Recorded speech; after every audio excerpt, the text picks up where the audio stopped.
Hello, hello. Happy Thursday. I was racing to finish my pre-stream snack here.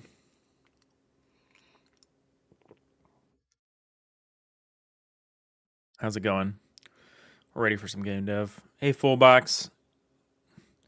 You are indeed both last and first, at least on the Twitch side. But on YouTube, hey, DIGITAL and Ryson. How's it going? Gang's all here.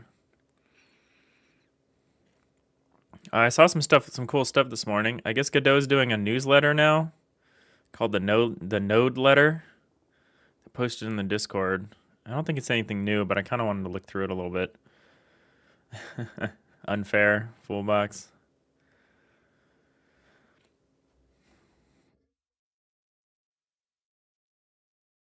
That's multi-streaming. I never watched this 2024 cherry picks, but maybe I'll watch that later. Godot 4.4 beta 1. They just announced beta 2 this morning, so this is so obsolete. The UID changes that are weirdly controversial. The move to .NET 8. These are all things. These are all good things. The Godot Game Awards. When is this happening? Did this already occur? You can watch the winner announcements in this YouTube video. Oh, I guess they did. They did. But yeah, this is kind of a cool little newsletter that the Godot Foundation seems to be sending out. How do you even pronounce this name? Acerola moves to Godot. The Godot barn. This was kind of cool. I just spotted this as well. This seems like they made this in December. It's like a little resource of like articles, code snippets, shaders. It doesn't have a ton of stuff on here yet.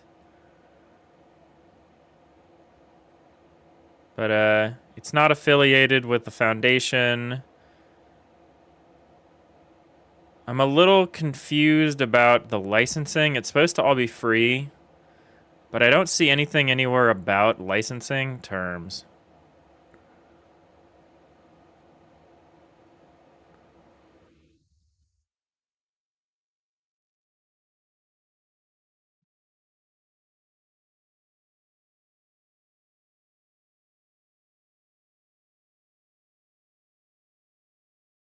Yeah, it's not clear to me what the licensing is, though. So let's try to dig into this a little bit. Like, what's this? So here's an alt-enter full-screen toggle thing.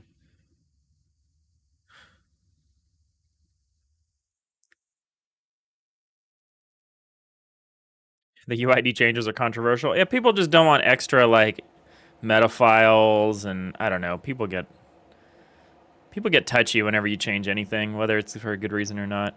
Nanigans, you're doing good. You're getting a simple project scaffolding setup. Raylib,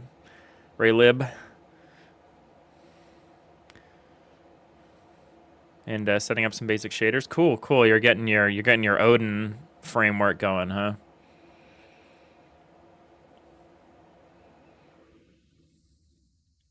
Yeah, this seems like a cool resource. Oh, here it is, licensed under the MIT license. Okay, so it's per thing licensed.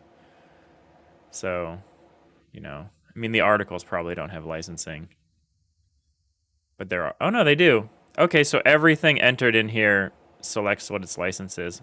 So it's like not too many things yet. There's like an okay number of snippets, but this seems like maybe this will pick up and maybe people will start using this. So I think it's like the Godot barn. I think this is like a good thing to bookmark and maybe check back in like a few months. Seems cool.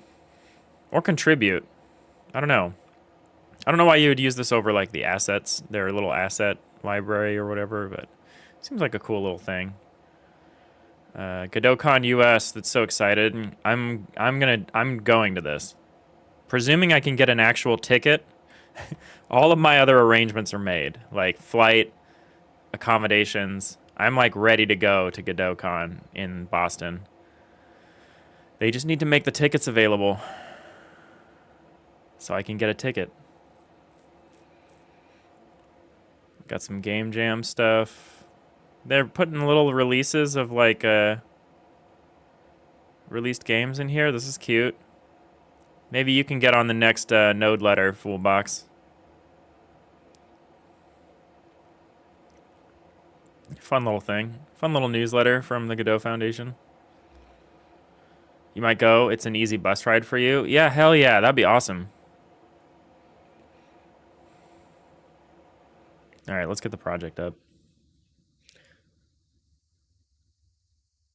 You always thought that the asset store should just hook up to get Itch's Godot stuff. Oh, that'd be kind of cool. I know they have plans to make a more comprehensive asset store library thing. Oh, this is what you were talking about. This is on the very first page. This guide, Godot Unified Input Detection Engine. Huh. I still need to watch that video. It's on my list. I've been like swamped with work, so I have not. But this looks pretty cool, actually. It's got little graphic descriptions of what the inputs are as well. Oh, it's got window relative or not. Oh man, yeah, I gotta look into this. This looks really good. Ryson was sharing it.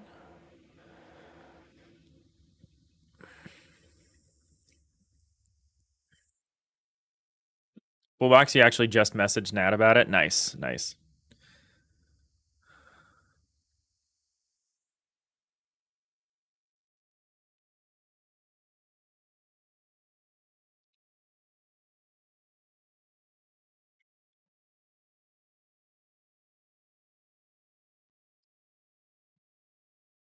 T minus 18 days, huh? Till block shop. That's exciting and terrifying. So what were we doing yesterday? Oh yeah, we were looking through these bugs. We're bug hunting. I forgot. It's horrible. Yeah. No, I can imagine. I can imagine. I've been operating under a big deadline at work, and the first deadline is tomorrow, and I've just been like crunching so hard to get it done for my day job. And I know that's just a fraction of like the stress of like trying to launch a game. Because if you miss a major deadline at work, I mean, whatever. But if you're, you got your game release, you can't miss that. I mean, you could, but at least you're done with the class now. Yeah, that's probably a big weight lifted there. All right. I don't remember what the bugs are. I mean, I kind of remember what the bugs are. We squashed one bug yesterday, which was the doors were offset. And so the doors are no longer offset. The issue now is that instead, so a single door works on the x-axis, but it's invisible on the y-axis. But a double door is invisible on the x-axis and visible on the y-axis.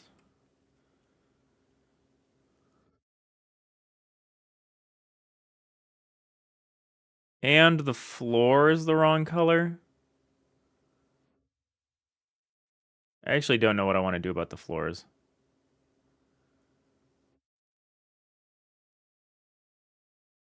Depending on how I figure out this floor deal, I might actually have to get rid of the insets.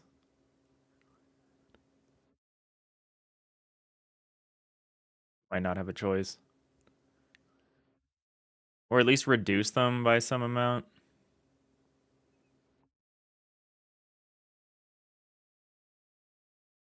Yeah, that's kind of there's some weird stuff going on. So, what changes between a single door and a double door? I mean, the Atlas coord changes because it's another source ID changes. What the hell kind of bug is that? It makes no sense. Yeah, I know.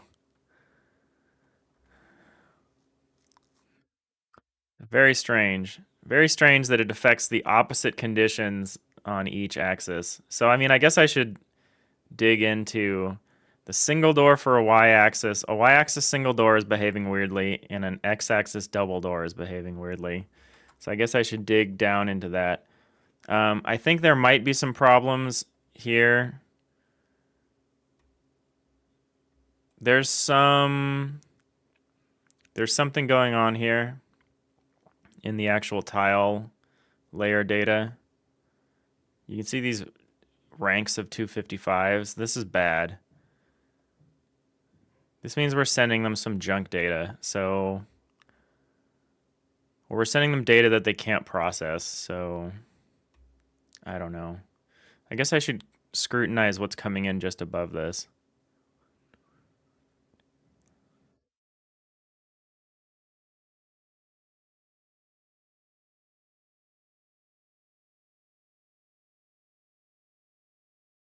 Actually, this might just be an indicator that the door is going to be deleted. What am I printing? Am I printing the actual door data or the actual tile map data or what I'm sending in? There's some weird stuff going on here with unpacking the tile map data. I'm printing the actual data that's assigned.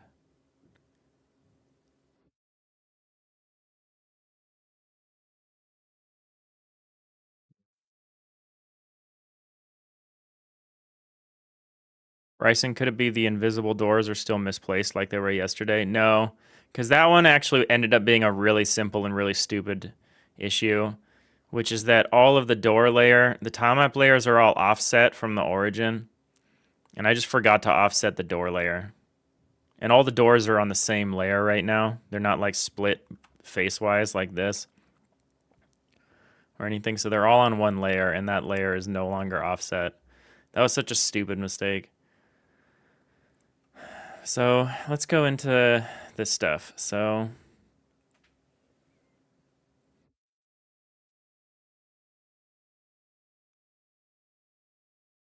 we do have a problem.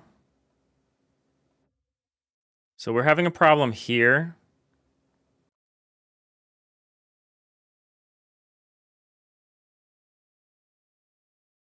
And we're having a problem here.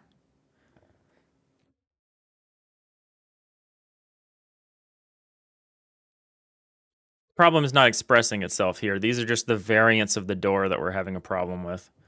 Is the door with the on the y-axis. That's a single door. And a door on the x-axis that opens towards the x-axis, I guess I should say. That's a double door.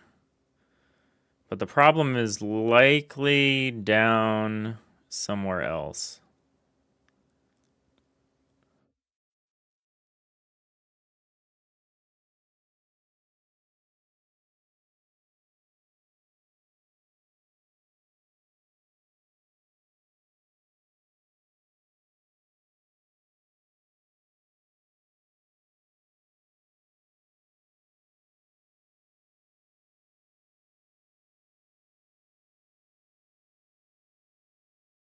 How is this check? Well, this check is wrong, which might explain part of our problem.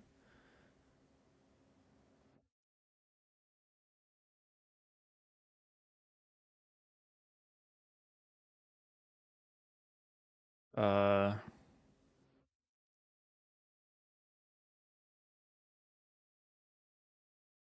this is wrong.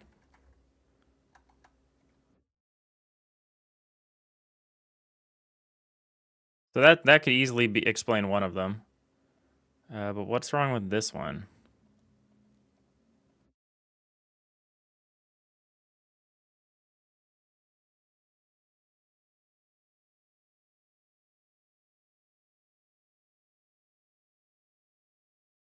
This one also. This one needs. Okay, I misplaced some things, I think.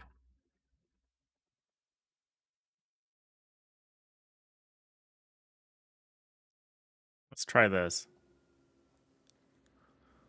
Ryson, yeah, most of the time you're half listening as you work on your own stuff. You miss things. You should probably not share your thought as much. No, it's good. It's good because you're challenging assumptions I have. Because I might think of something, dismiss it, and be wrong about it.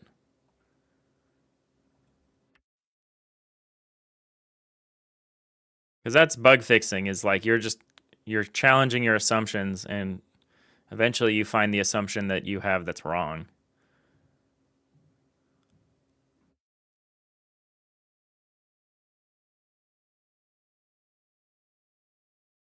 All right, we kind of fixed it.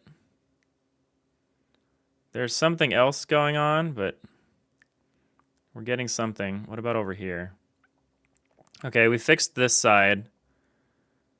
So the y side, or the x, this is technically the x. I get confused because this wall is along the x-axis or the y-axis. No, the x-axis. Oh, I might be getting confused. I might be confusing myself. This, so up right to down left is the y-axis. Up left to down right is the x-axis.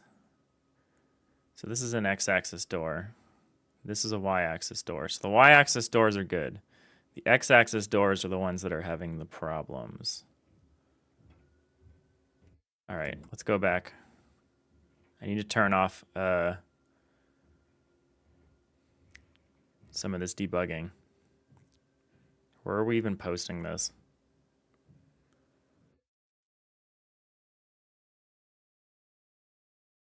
Here? Yeah, forget about it.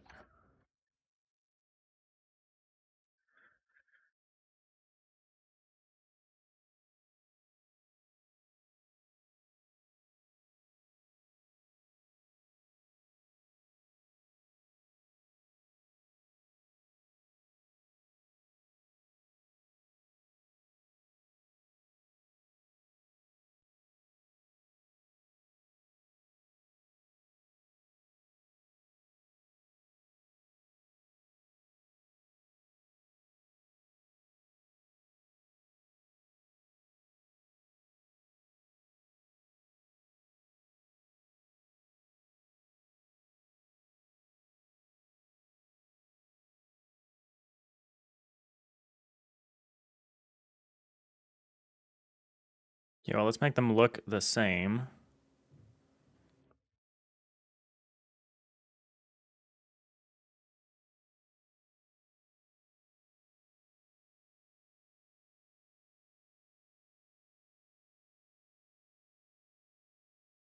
Bryson, maybe make a quick pixel art compass rose to display on the map screen. I mean, maybe.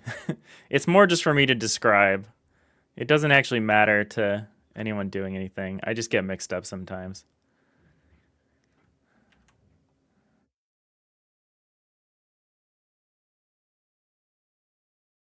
'Cause I also classify the door by the direction, by the axis along which they open, not the axis along which they're placed, which is a little confusing. Okay. So this is like doing something, but it's getting confused about whether it's the upper or lower part of the door.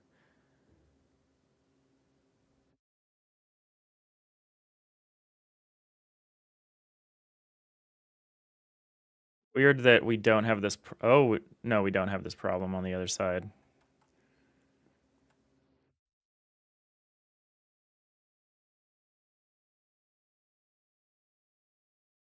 Yeah, there's bad data coming through. These ranks of 255 like shouldn't probably be here.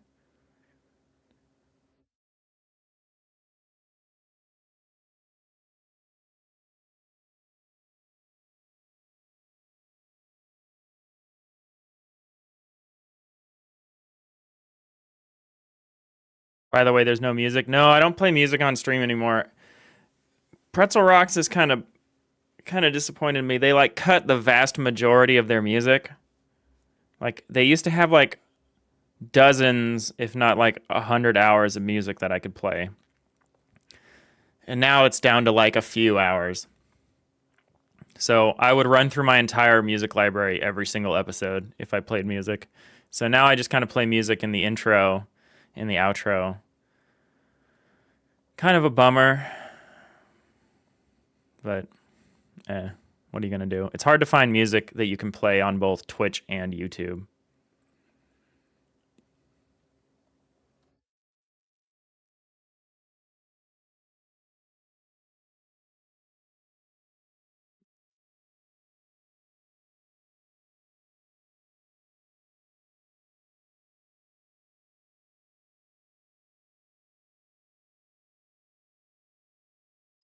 All right, let's spot the difference. What's different between the X block here and the Y block?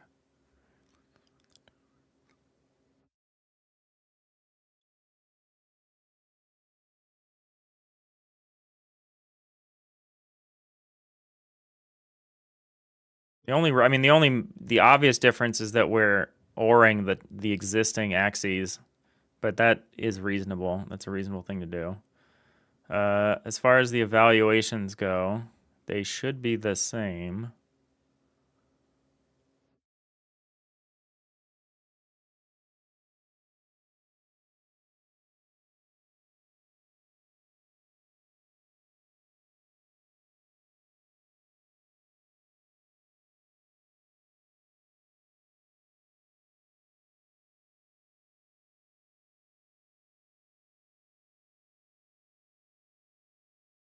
This is eventually going to be the triple door case, it looks like, but right now it's invalid because we don't support the triple door.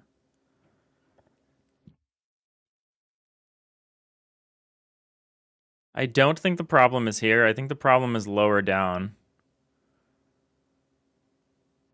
Because this is consistent, it looks like.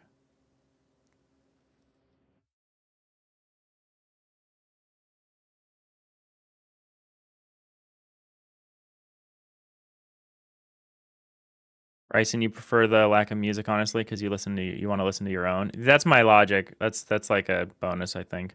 But I think that works easier on like the YouTube side than the Twitch side or whatever. OC Remix has been a pretty nice place for you. OC Remix, okay. OC Remix. Overclocked Remix, video game music community.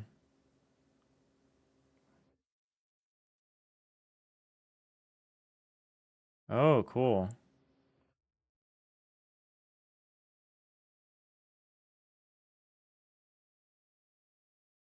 Yeah, I like Pretzel Rocks because like I pay the money and I like have an established relationship with them, and if I don't get copyright notices from any of the music ever, even if music leaves their library. The worst thing that could happen is like I would have to like split ad revenue or whatever with whoever owns the track that gets used on it. But like I don't make ad money, so like I don't care about that. But like I'm just trying to dodge strikes. You never had a copyright claim with OC Remix? That's awesome.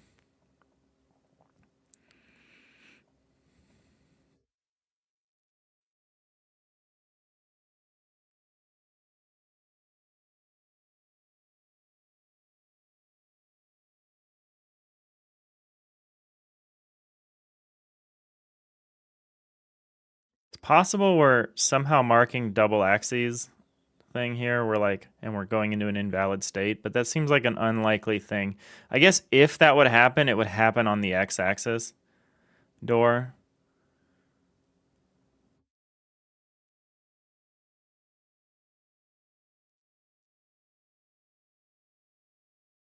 But that seems unlikely to happen.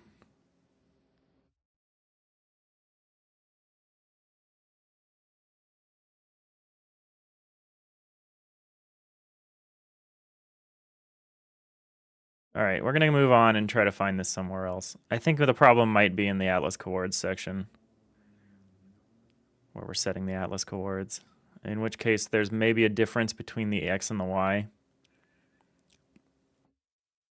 So if the axis is X,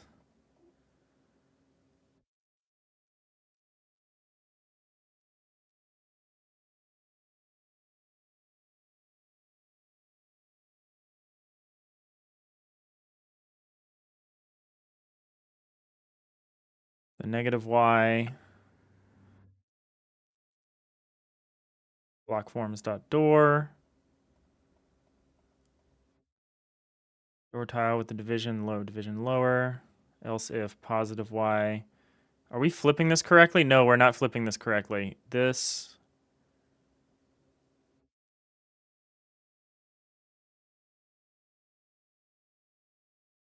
no, we shouldn't need to flip this. The upper door should be higher than the lower door in the Atlas. Let me make sure that's true for both cases.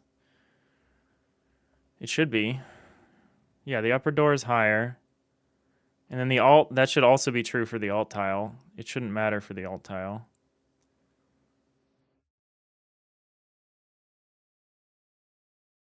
The alt tile is the one working anyway. Huh. Yeah, where is this problem? It's weird.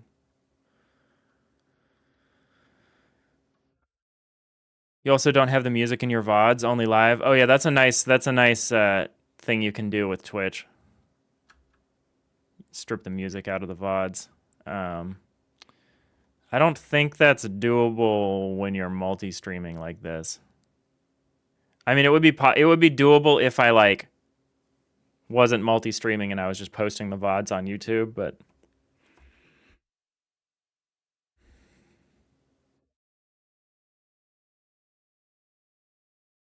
my YouTube viewership is consistently twice my Twitch viewership, which at these numbers is like small, but okay, this is interesting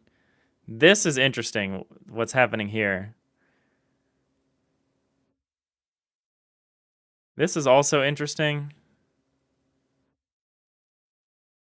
These are both interesting things that are happening. Super weird that it's not happening here.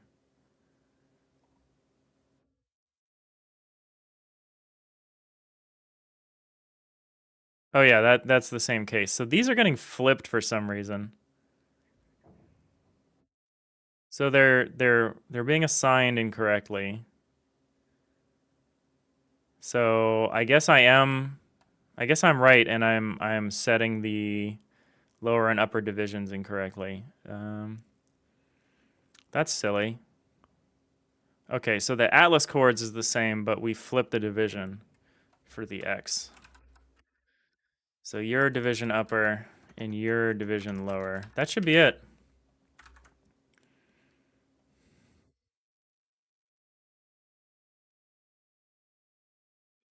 That should solve it.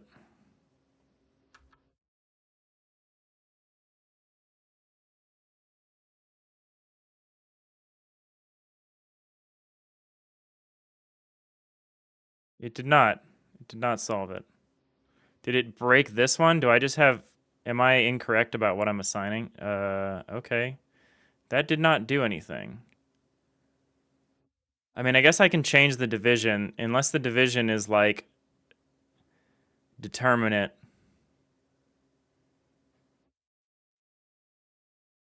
I guess I do swap the atlas chords thing. That could be it. I mean, that's probably it. That's the only other thing I'm doing here. Unless I've somehow flipped the door axes, and so I'm, like, applying this change to the wrong thing.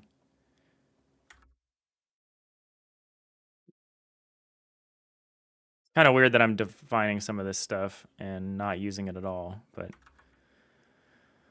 Oh well, I'm trying to implement the same system that I have on the Godot, the original tile map editor, so there's some like obsolete bits to it that we can get rid of.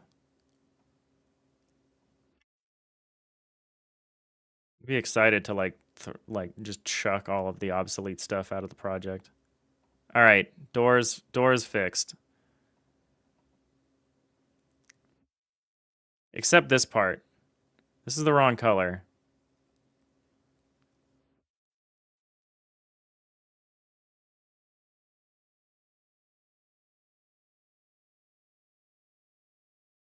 Oh, that's funny. There's different behavior now if you try to make a triple door. What if you try to make a quadruple door? That's extra funny.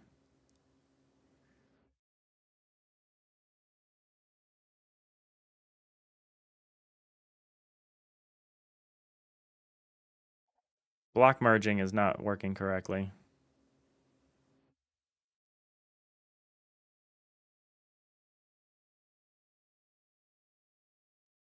All right.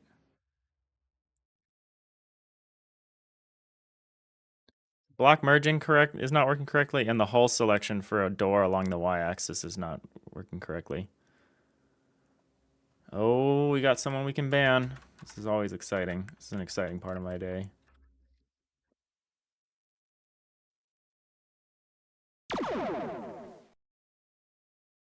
Oh, potential Nova. I'm sorry. I didn't even notice that you were chatting. I get distracted sometimes. Probably get this question thousands of times. Have I ever dev'd in Unity? Do you like Godot over Unity? You're primarily Unity dev. Yeah, I used Unity as a hobbyist. So not professionally, but I used Unity for like 15 years. Yeah, I am one of the Unity refugees from like, late 2023 during the great breaking of trust. I was before switching to Godot. I was working on game prototypes in their Dots ECS framework for the last 3 or 4 years. So I was like an early adopter of that, and I was really enjoying that stuff. Well, welcome in, Potential Nova. How's it going? What kind of projects are you working on in Unity? Because my favorite thing so far about Godot has been its native 2D support, which is far better than I think anything Unity can do in terms of 2D. Like just having pixel perfect positioning and physics and rendering and all that stuff is like so good.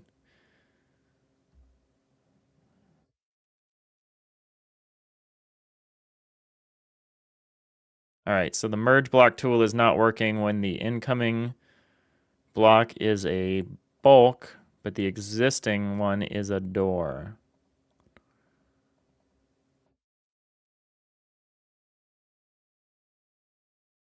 I need to do the same thing I'm doing here. I need to say new block existing dot form and block dot forms dot door, no, deck,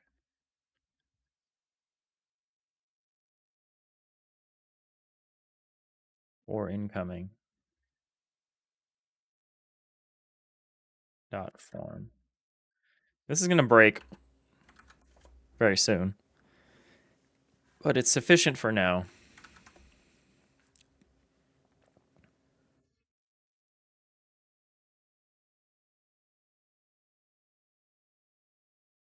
Still needs work. Good morning. How's it going? I'm all right. I have a big deadline with my day job tomorrow, and I'm kind of scrambling to finish for that. So we're kind of chilling today. Crushing bugs here. How are you doing?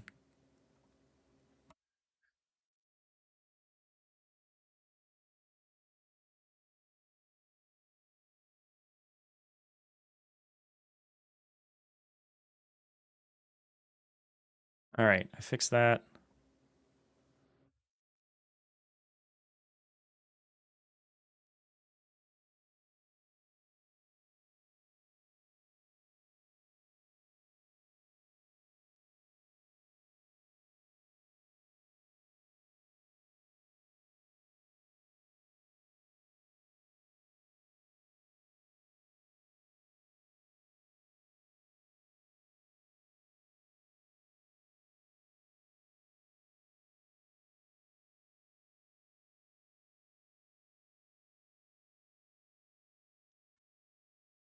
So now we need to address the fact that this door is the wrong color.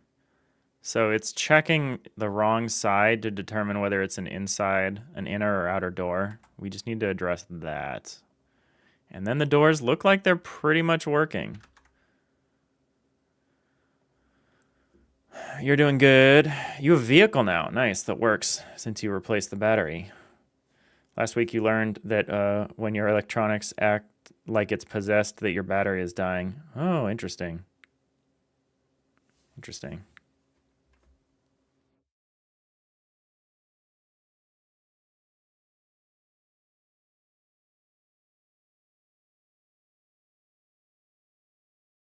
Yeah, I don't have a car.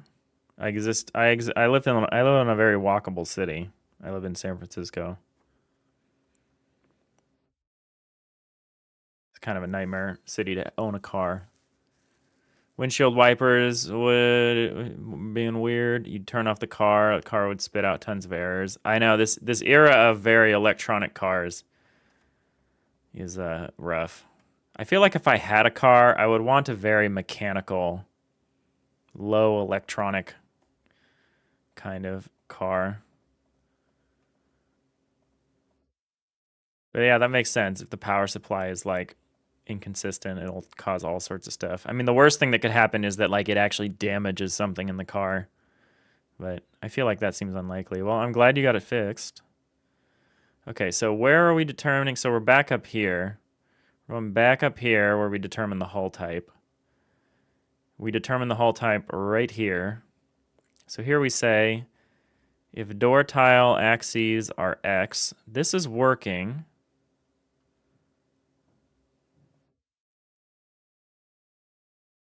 Yeah, we're worried about this Y one. Position positive Y dot part is 0. Oh, if positive Y... Oh, we're running into... Well, wait, why is this working on the other case? It shouldn't be working in either case then. Why is it working in one of the cases? Very strange. But yeah, if we're building at the edge of the buildable area,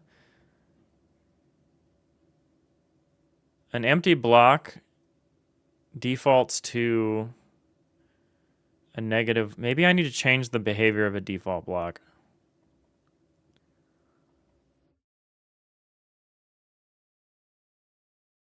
So right now, a part it starts as 1 or -1, an empty part.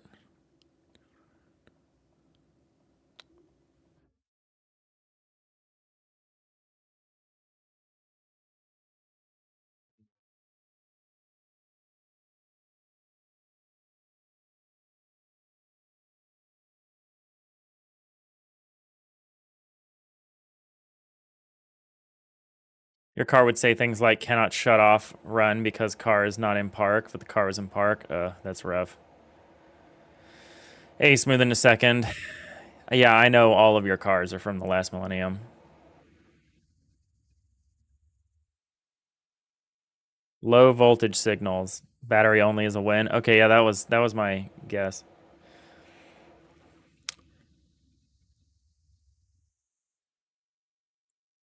For some reason, Twitch decided to give you both the same chat color.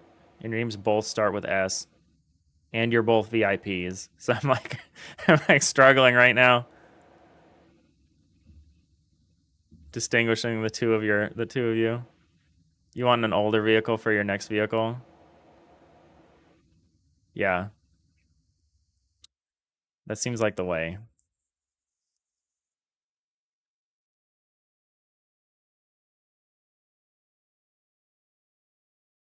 I feel like considering how much more reliable they seem to be than a lot of the newer cars, I feel like we're going to reach the point where old cars are these treasured relics.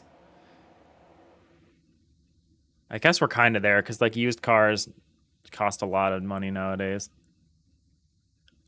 All right, so what are my options here? My options would be to assign the default part number of 0.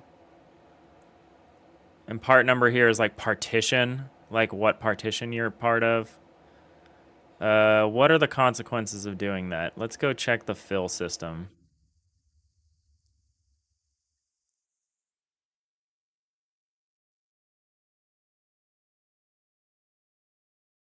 See if the fill system depends on the default part, the default partition when we're doing a flood fill. I guess we iterate through every compartment. So as long as we do assigning, whatever value we assign is kind of irrelevant. All right, let's see if we can just trivially fix this. So this way, when we assign back an empty block, the empty block appears as if it's outside.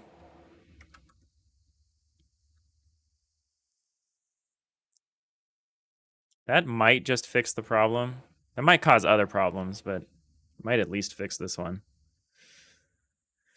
You think the main problem with electric is they don't want third-party repair? Q and Lewis Rossman. Oh yeah, the like getting complex electronic cars repaired and electric. That's tough. All right, moment of truth here. So you know you're on the outside. That is good. What do you think you are? You think you're still on the inside. So you're looking the wrong way or something. Or I'm setting the wrong, or you do know where you are and I'm setting the wrong atlas coord.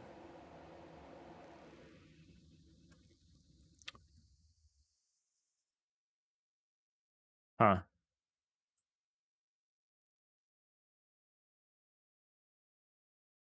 So let's look back at the tile set. So an x-axis move of 1 should bring us to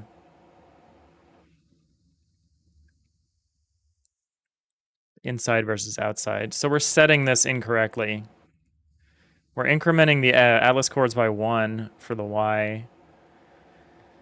y-axis doors. When are we doing that? I don't think we're doing that here.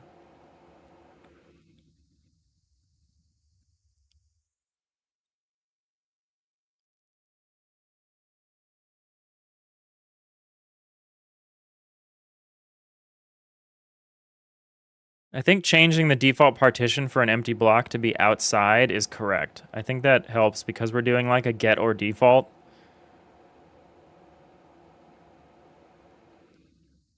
Like we're either getting the thing or we're getting the default value. I think that will work for us. So maybe it's an atlas coords thing.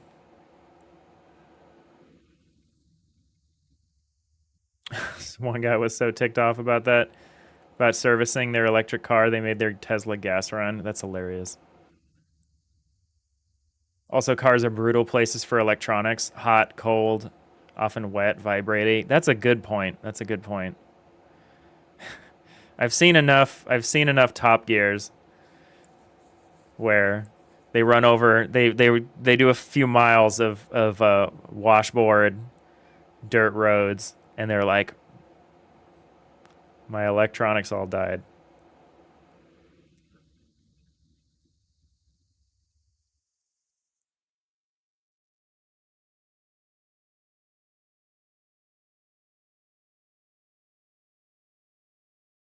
Very true. There in Alaska, you need to pay attention to cold cranking amps for a battery, or you'll be buying a new battery every year. Ooh. Yeah, that seems like a fairly extreme place, weather-wise, to be doing pretty much anything. All right, let's see all the places we're setting atlas coords. So here we're saying, is our hull an inner hull? If it is, we load up the atlas coords with atlas coords.x plus 1. This should just be 1. This shouldn't be atlas coords plus 1. Because we're doing this first.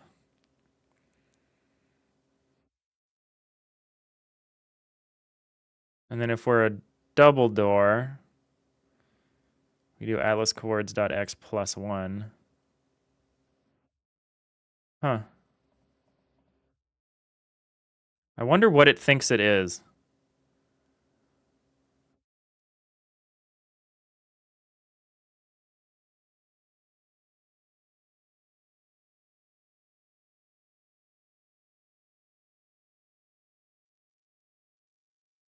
We're going to see where this problem is.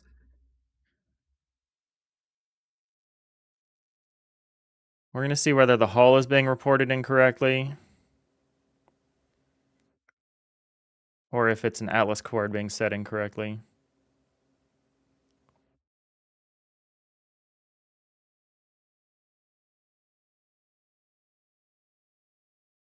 Next, one of the next things I really want to do is the saving and loading because I'm like so sick of recreating some of this stuff every single time. All right. What do you think you are? You think you're an inner hull. Okay, so we are setting the hull incorrectly. All right, so it's not an atlas coords problem. We're setting the tile we're rendering is the tile that it thinks should be rendered.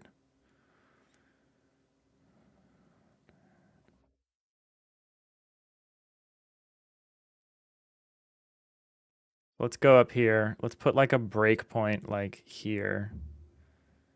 And let's run this again. Put a breakpoint there, and we're just going to run through it and see what's going on.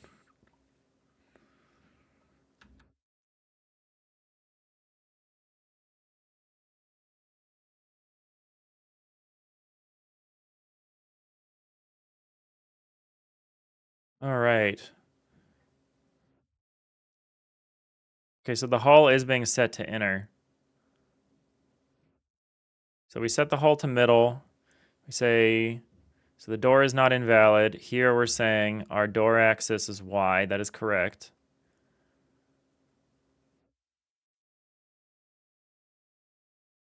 We're looking at the positive Y block.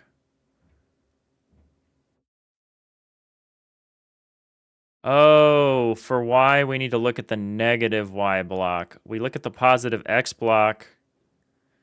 No, that doesn't make sense. Positive Y block. The positive Y block should not be form deck face 0 part 1. It should be an empty block because it's outside of the bounds of our world here. Maybe it's looking at its own block instead of the block outside. That's possible. All right, let's see where we're defining positive Y block. Positive Y. No, it's relative position plus vector 3 I dot up. Oh, is up down and is down up.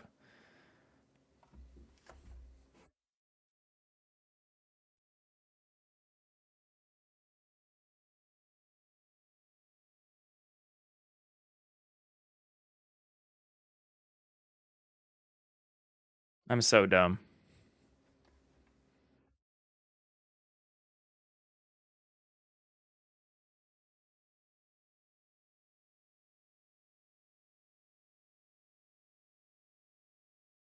I probably need to rename this. Let's actually look. Vector 3i. Let's look at an actual vector 3i. Like the Godot vector 3i. I think I changed that at one point, and now it's inconsistent.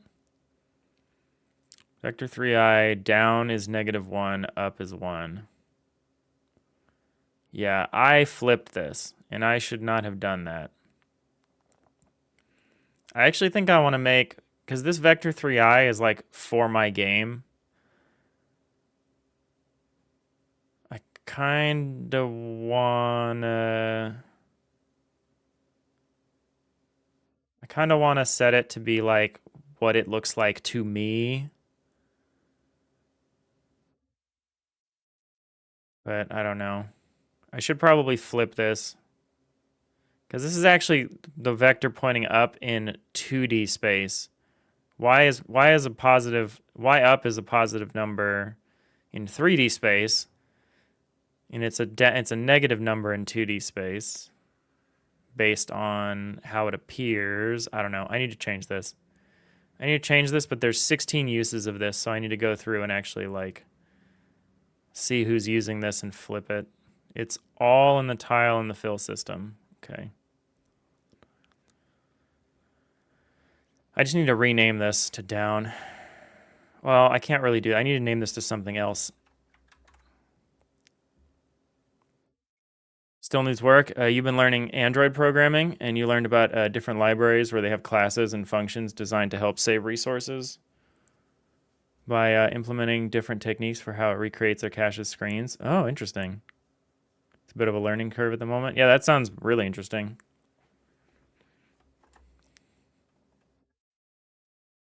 I'm going to rename this to Don't Look at Me.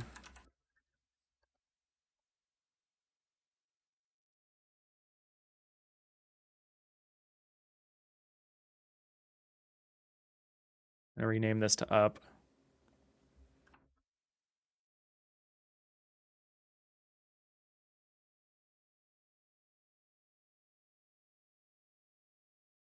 Now I can rename this to Down.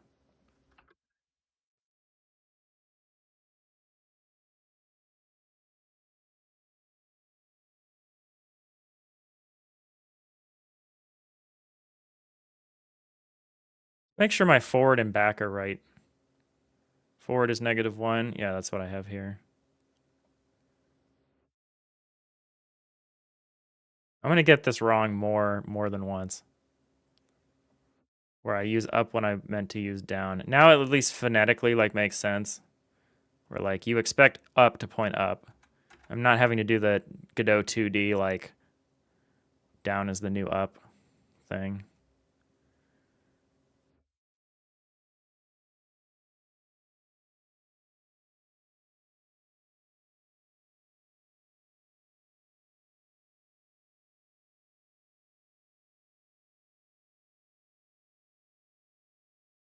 All right.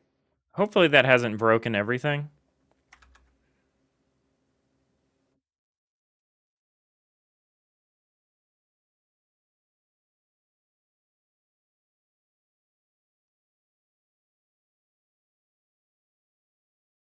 Doesn't seem to have broken everything yet.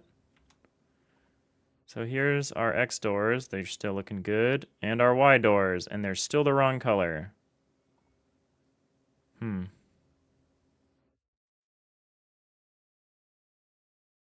That's just because I need to flip these. So negative Y needs to be vector 3i dot down.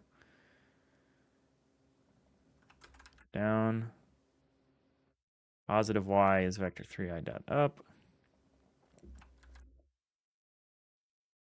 I don't like that forward in Godot is negative. I feel like back should be negative.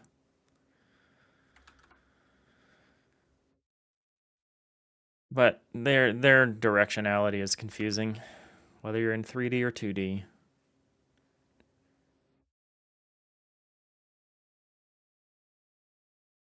mean, I've heard arguments for like flipping your depth measurement, like inverting the number line for how you measure depth. I've heard it can be quite good, depending on what you're doing. But that's kind of beyond my expertise. All right, we got it.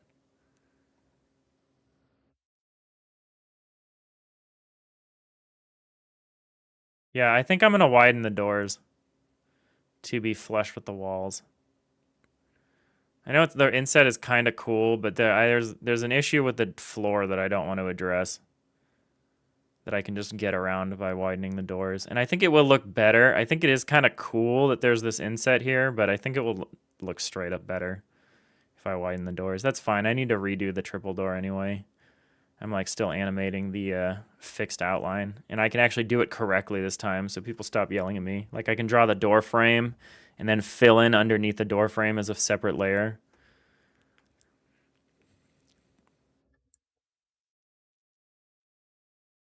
All right, we fixed the bugs though. This at least works correctly now. You can just put doors places. And I still don't like how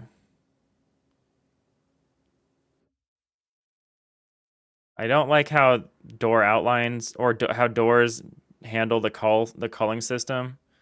We talked about some fun ways of doing that so you can still tell that there's a door somewhere even when you call it out. I think a good idea was like a shadow, but that might not work for the lighting system. So I think I'm going to do an outline on the floor.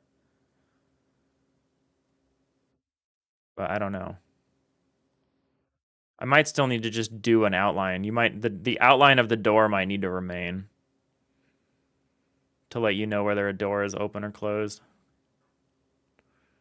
When you cut it away with the visibility tool.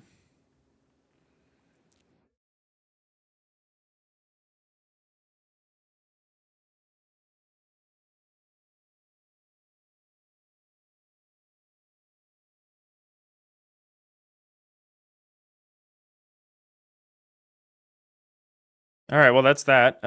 We got ads coming up, so we need to decide what we're gonna do next.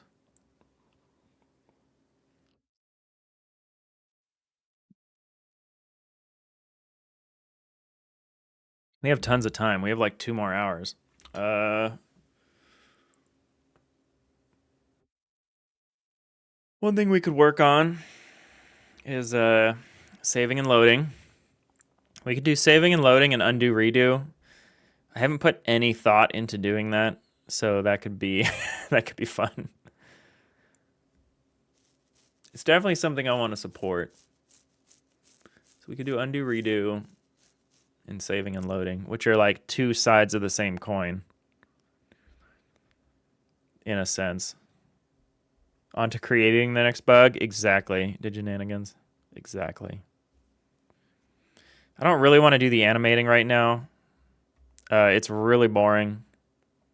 Especially because I'm going to need to recreate the whole door and just widen it and stuff.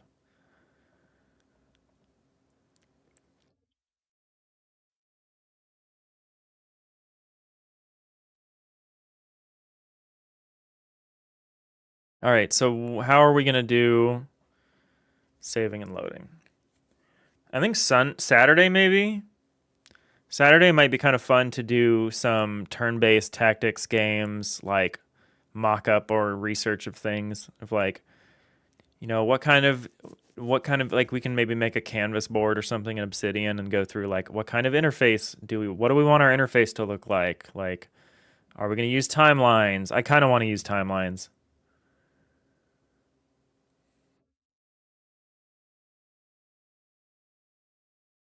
You feel like the gap in the outline of the wall as it is cut away shows where the doors are. It shows an outline of the cutaway wall, right? You're not misremembering. The cutaway doesn't like redo the outlines because that would be problematic. If you'll notice when we do a cutaway, you actually don't see the outline. Like if there isn't an outline between the thing that you've cut away and the thing next to it, normally it doesn't add an outline. So that's like not a great way to do it. So like you can see, it's really hard to see, but you can see like kind of the undersides of the walls are just matte gray. That's because that surface is like continuous. It's just being cut away temporarily.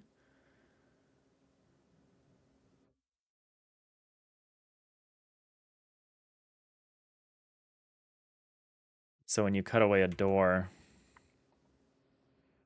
you see the outline because the floor has changed, but that's all you see. And I feel like that's not enough information. Uh, this is weird. Why is it doing that? It's changing the floor's state.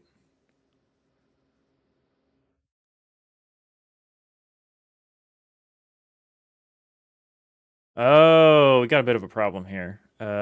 If we set partition to be 0 by default, which is that these walls are being considered outside. So a door I try to place next to a wall is changing the floor underneath it. Somehow, that actually doesn't make a ton of sense how that's happening.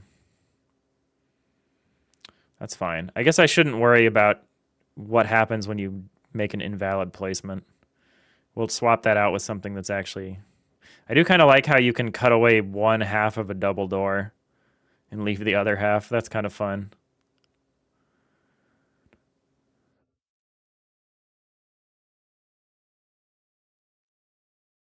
We should have started counting at -1 all along. Hey, bro, heart. Yeah, I guess we should have. I guess we should have. No, we need to make it 0 by default. Oh, I guess we don't. I guess we don't. But we usually don't check to see if it's 0. We just check to see that it's not 1. Or not, yeah, exactly. So I don't know. I mean, I could make it -1 by default. What it should be is these should all be set to 2. Or 2? Yeah, these should all be set to be middle hulls. 2? I don't actually remember. How do we do this? Oh, because it's doing the thing I said. It's not checking to see what the value is. It's just checking to see if the value is not 1. That is a mistake. But it's a mistake I can live with for now.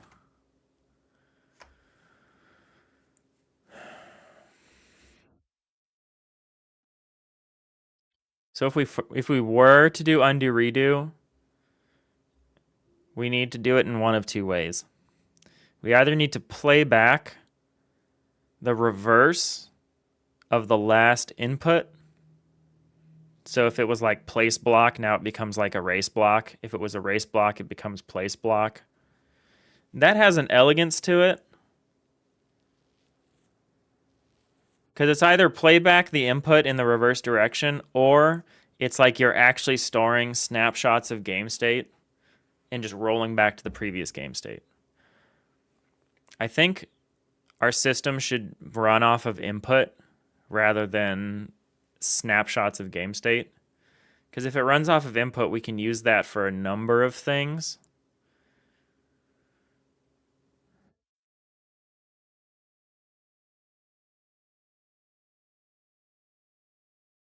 Like we can do, like that's just basically like a rewind function that based on receiving input. We are saving input in the order in which it's being processed. So we have an input log that we're storing. So we could just pop things off of the input log.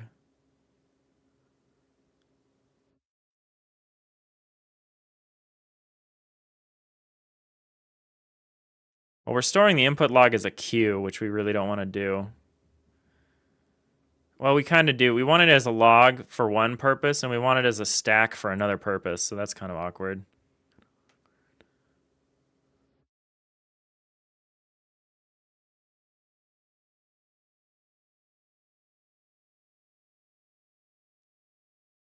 Hold on. What's going on here? Master Mazzorno. Why not just have a mail-in system editor where they just send you a schematic and you make it and then add it to the game? Much easier to implement.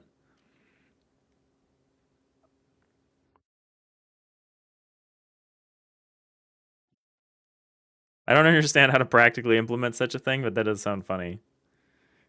A mail-in system editor where they just send you a schematic, you make it, and then add it to the game. Much easier to implement. Yeah, I don't know. Well, I think our undo redo system is going to be based off of playing back inputs. I think that is the way we do this.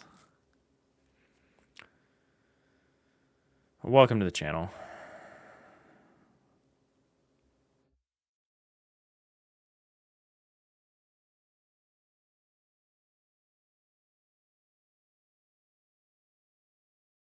So we're mostly interested in not the tile system, because the tile system doesn't matter for this, or the fill system, or any of this stuff. What we're interested here is the thing that's actually processing input, which is the tool system. This is currently processing all the input. So down here in the run function,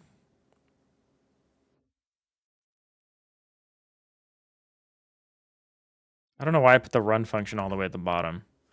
I realize that the public function should probably come before the private functions.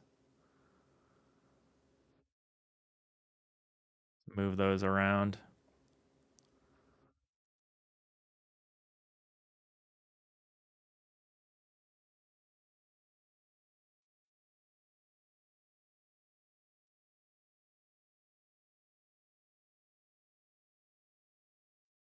So in the run function, anytime we process an input, we're putting it into the logs.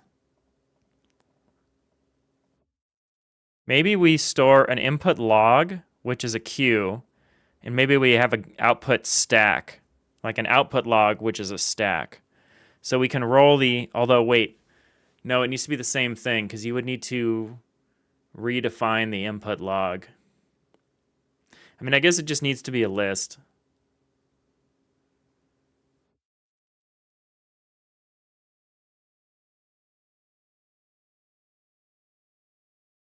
It's weird because we want both queue and stack purposes.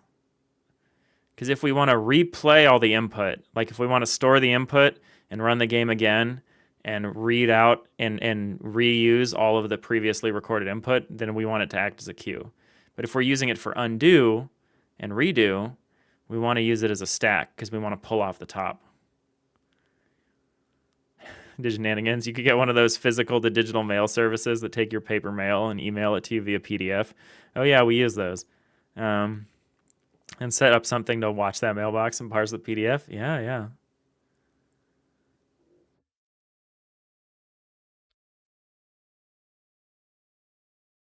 That's funny.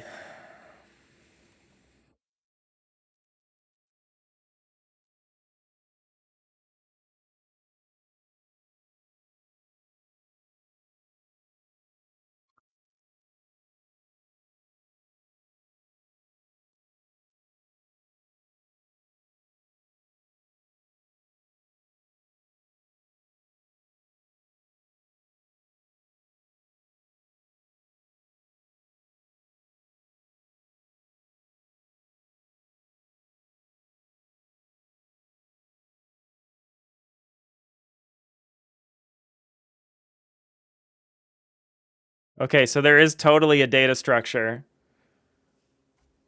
that implements a queue and a stack together. I mean, I know I could just use an array or a list, I guess.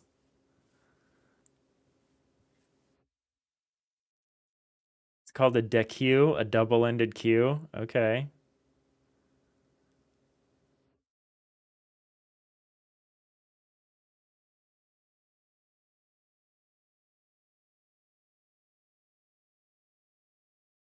I mean, what I should do is I should store it as a stack when we're using it, like when it's live. And then when we save it out as like an array. We don't actually want it to be a queue. I mean, it's fine if it's a queue, but we would save the command list as like just an array because you would just index through it. And if you're just scrubbing through it, maybe we do just want to use an array. We don't want an actual, we don't want like a capital S stack. We want like an array because if you do undo redo, you need to be able to go back and forward. So you're indexing over an array. You're picking an index stamp that's like, this is the command that we're on. And if you input a different command, then you trim the whole rest of the array. But if you just redo again, you just pop back down one. Okay, so it's just a list. We're just using a list. We're not going to do anything fancy. Sometimes I get excited about this stuff. Okay, so game.input.logs is going to be a list. I don't think I should call it logs. I should call it like history.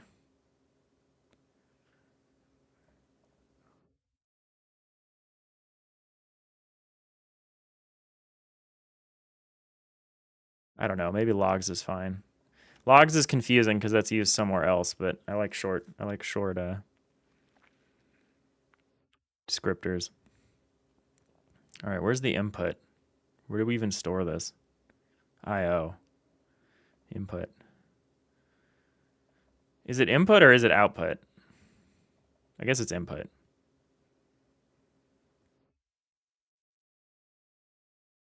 So we receive queues of edits and tools and views. And then we're going to have a list. Yeah, let's call it history. Then we know very specifically what it is.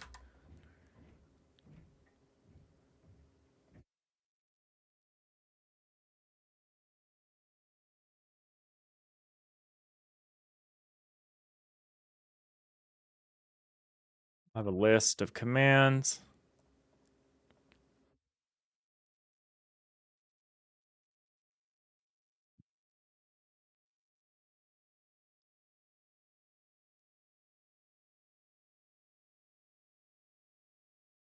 So we have a command history.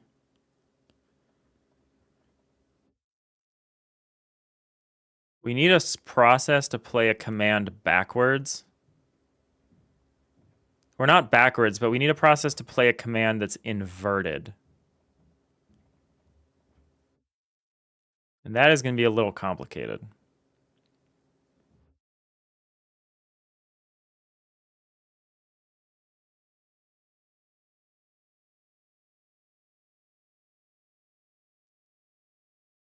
So instead of in queue, we just call this add.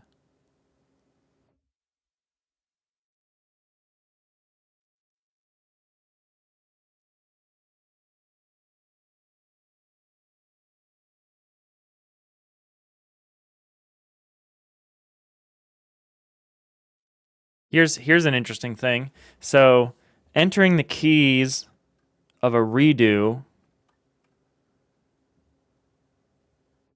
Maybe we don't store this as a command history.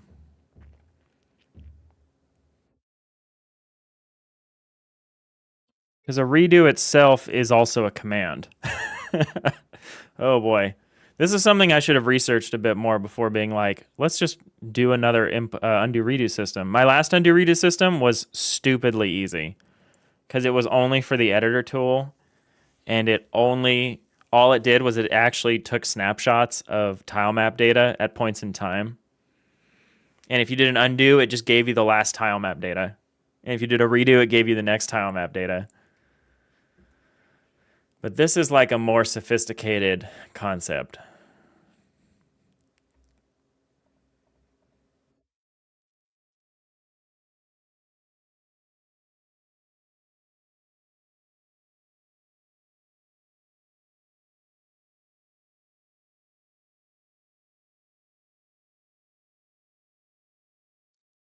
But it's an interesting question, right? Because like if let's say someone has a bug and I want to recreate their game state, right?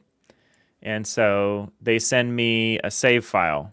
Can you not just omit the redo undo commands from history? That's my question, Ryson. So if I'm debugging like a bad game state and I'm trying to replay the history, if this is a turn-based game, undo redo is going to be used all the time, right? Because like someone will do a move action and then change their mind, or someone will do an attack action and change their mind.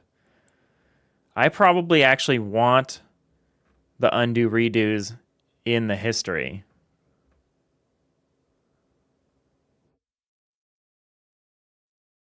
But I'm going to have to like jump over them. No, I guess it makes sense because if you do a redo and then you do an undo, you're just undoing the redo. Yeah? So it's fine if the redo is in, and then if you redo that, you're just redoing or you're undoing the undo. So as long as all of these commands can be read forward and backward, there's no problem. Because yeah, I feel like I would want to debug people's undo redos. Because I feel like undo redo is one of those actions that is very likely to get a game into a bad state. Like, I feel like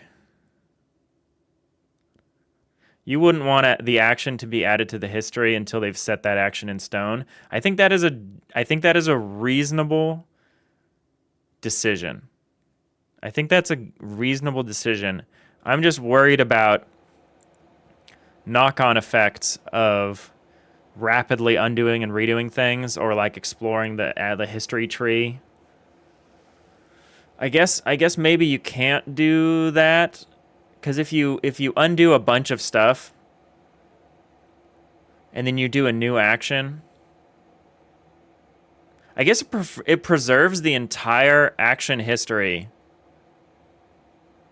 no matter what, right? If you record the undo redos in the action history, then you will always have a fully preserved, complete picture of all of the actions that were taken in the game, because you're not actually trimming the action history using undo redo.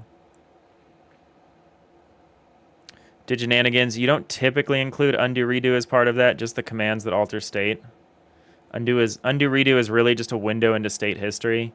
Yeah, I get that that's the traditional thing. I'm just worried about, like, what if it's the undo redo that is putting someone in a bad state because it's not replaying the action correctly?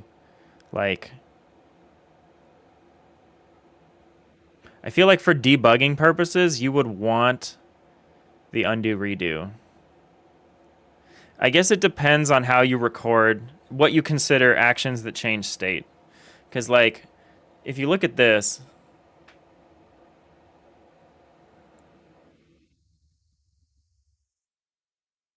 oh, we're crashing. We're crashing because the view system does not like our new action history.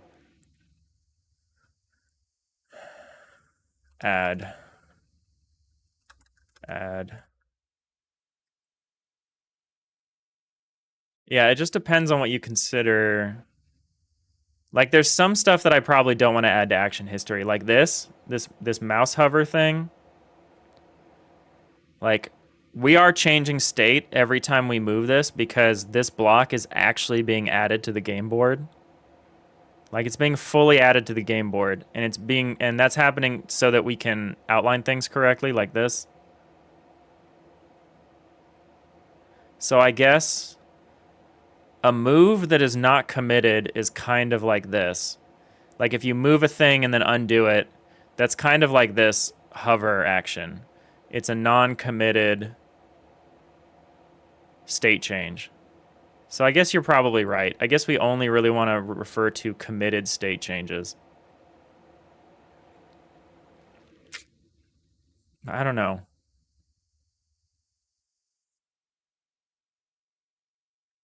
The reason why we don't need to record these hovers is if we actually want to make this block permanent, we just click down. And then that act makes that block permanent.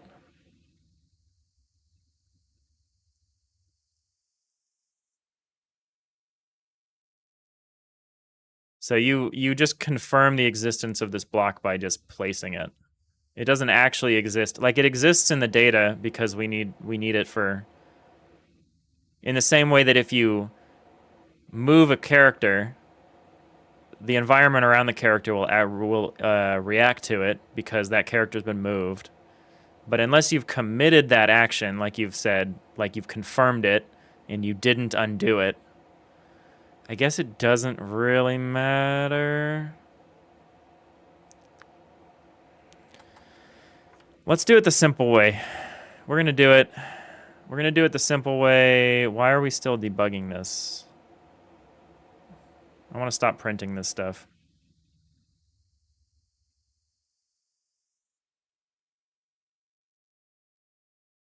Show issues. Issues in debug. 114.8 megabytes has been allocated by block.hasAny.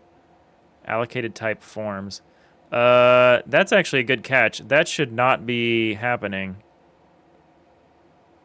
We should not be allocating when we're doing this.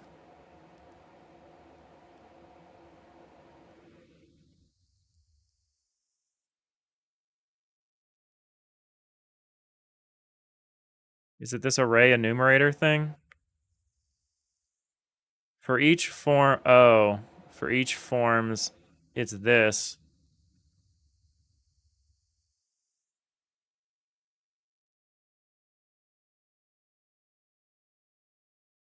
I should not be doing it this way.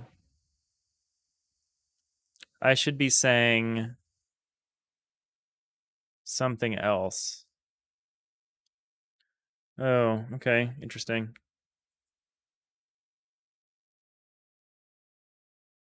Yeah, we don't want 114 megabytes. I mean, the garbage collector is collecting it, but like we shouldn't be allocating this.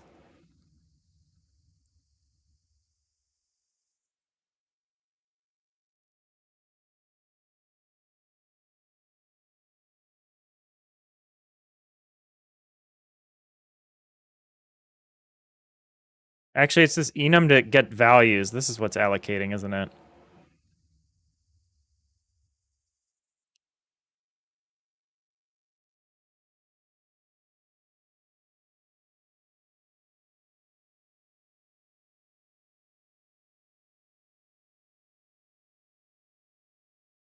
No, this is just a collection act. Public static array, get values.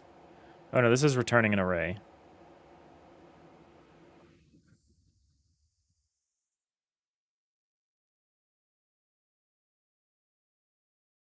And then this is just the window into that.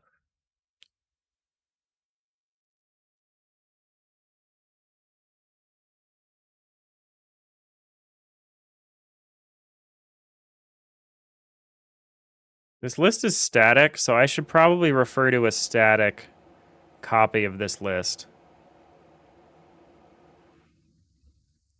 rather than doing this, which is cool. We could actually use this somewhere else. So let's say block.forms, block.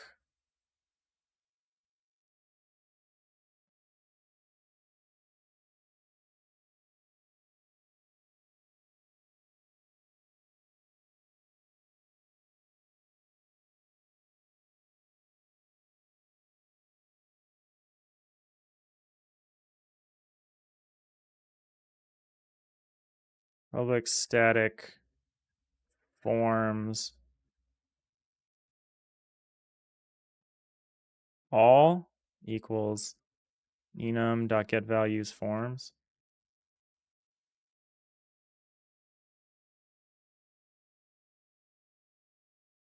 All forms? I don't know.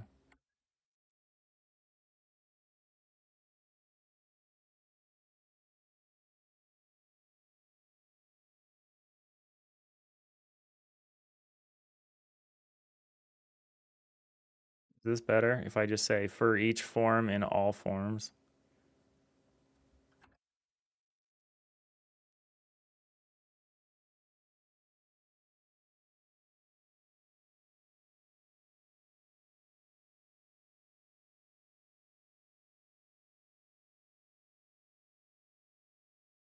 See if it keeps bothering us about that.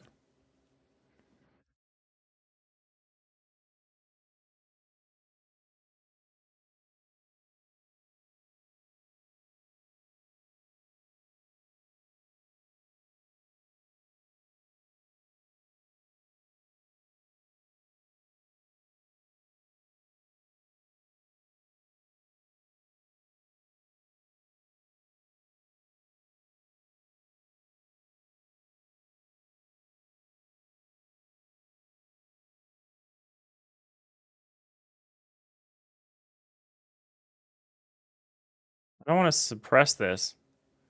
I want to like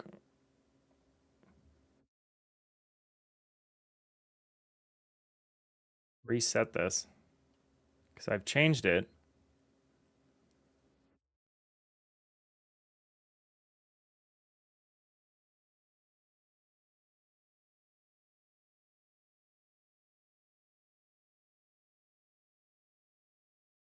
Refresh.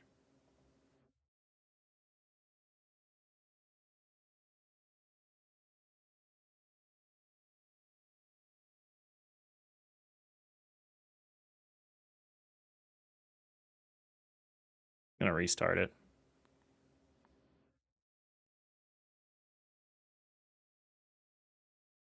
Okay, it forgot about it. And then if I run it again, I guess I just carry on and see if it yells at me about that again later. That's a cool little feature. Because it's like we weren't gonna, we weren't gonna overflow or anything. And we weren't leaking per se. Well, we were, but garbage collector was just cleaning it up. This should be good now. Because now we have an all forms.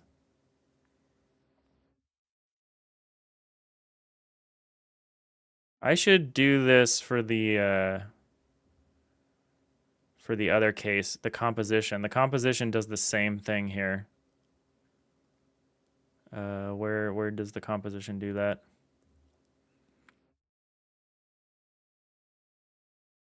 We say, so when we enumerate, we go through we do the same thing here.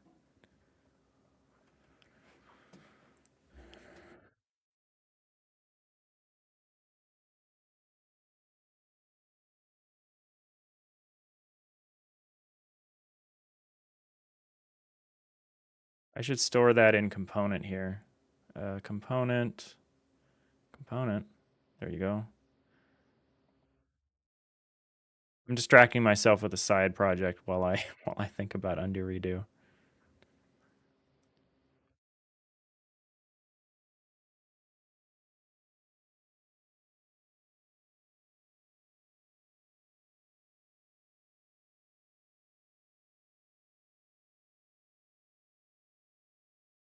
Component. We want a component.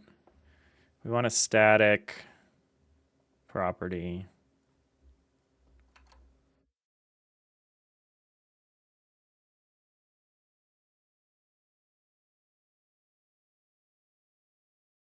Oh, this is an abstract class. They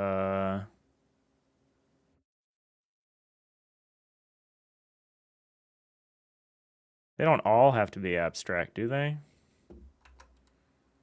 Static. Can I not put anything static on an abstract class? I mean, that makes sense. I can put it on composition instead of a component. I can say composition.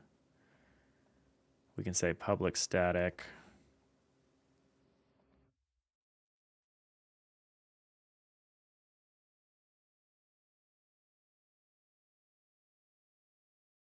Hey, bad cop. Public abstract partial class kill me. Yeah, I'm not great. I'm not great at this. But you know, I'm doing what I can.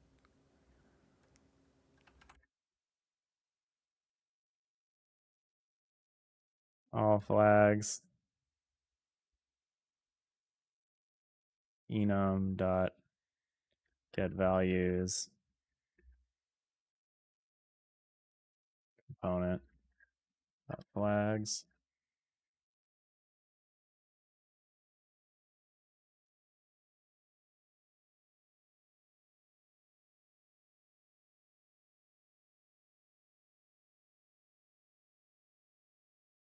Keyword soup language. Public static implicit operator final kappa high def integer. Yeah, yeah. I wonder how long the longest keyword could be. We could probably get like 7 or 8 of these together if we tried really hard. You'll ask ChatGPT, what's the longest C# keyword sandwich we can make? How's it going, bad cop?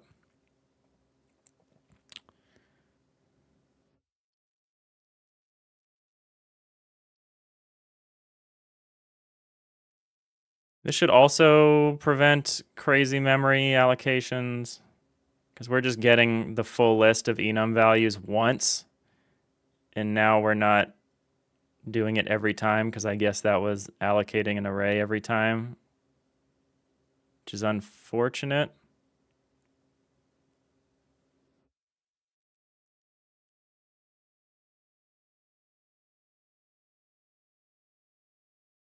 It can't have been the for each that was generating that memory. It said this: protected internal unsafe static read only int value equals default. Wow. That is I love how that's the same as just saying 0. You don't know if that's valid. This is an unsafe 0 that no one else can use except me.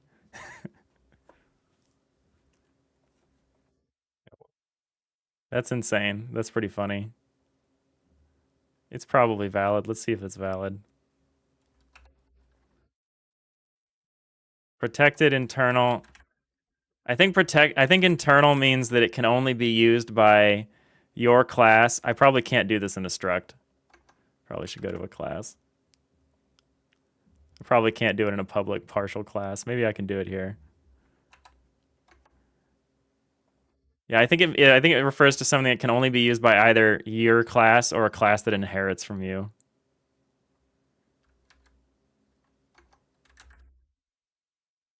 That's what I think it means. I'm probably wrong. Well, it's not happy about protected.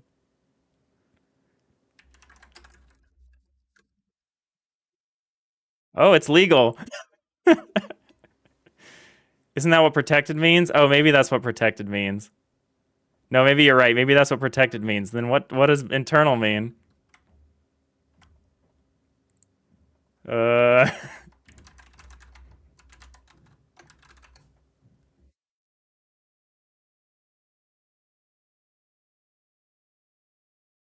Oh, internal is only files accessible within the same assembly. Okay. That's cool, I guess. If you're like this can only be used in this DLL. This language is dumb. Yeah, it's pretty dumb. But I'm also pretty dumb, so it's like it's a pretty good match. We're a good match for each other.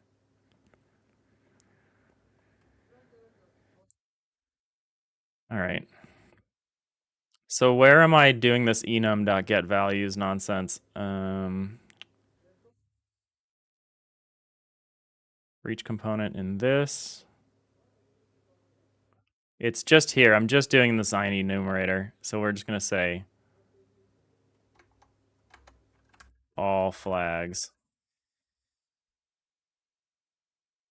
This will hopefully prevent us from allocating tons of memory.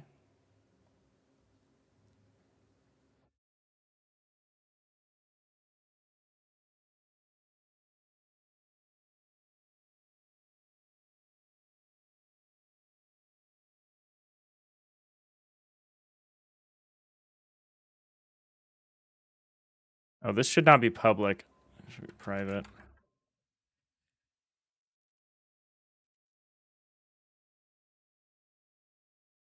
I also probably shouldn't put it here.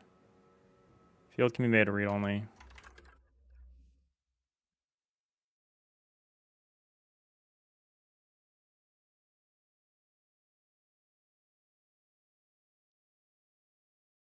Where'd my composition go? Here it is.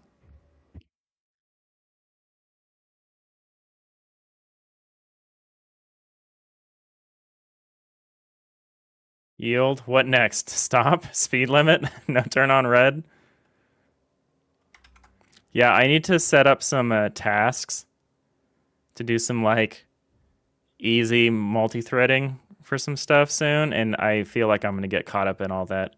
Continue with, but only if...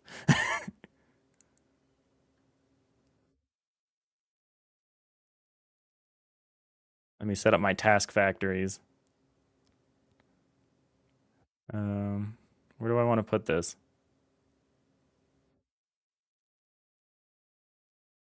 These are all functions. I guess I'll put it up here.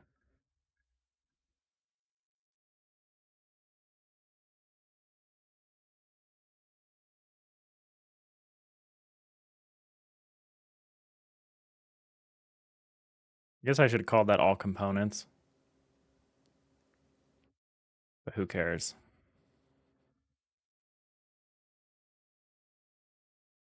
I guess flags works.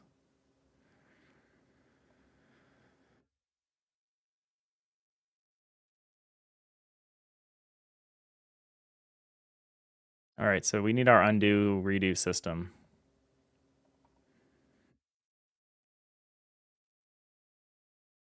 I'm gonna just call it the undo system.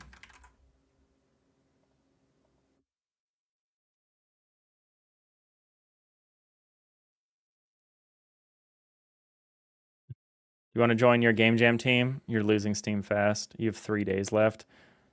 Oh man, is that for the stream team? The stream team jam / pirate software jam. Big mode jam? Oh, cool, cool. What's going on with the big mode jam?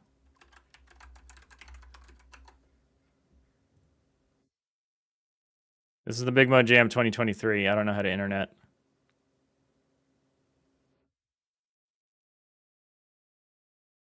Just go to X, the source of all truth. I could have sworn I saw a link to Big Mode. Right here it says Big Mode Game Jam 2025. And then I go to their X page and it's not there.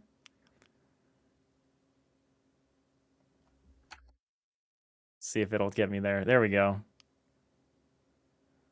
3,000 joined, 100 entries already. You got 3 days and 9 hours. Don't sell yourself short here. Theme, power. Power, overwhelming.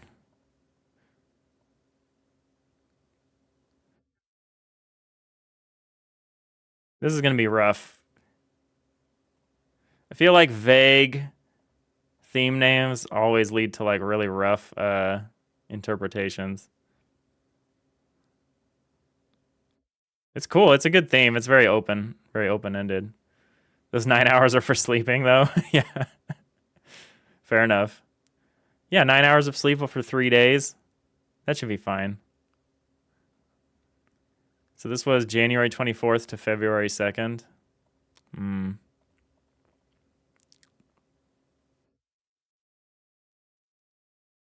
Single player only. Wow, okay.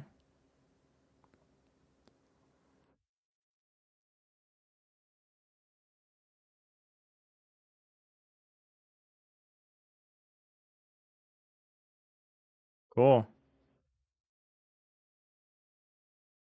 I'm not jamming right now.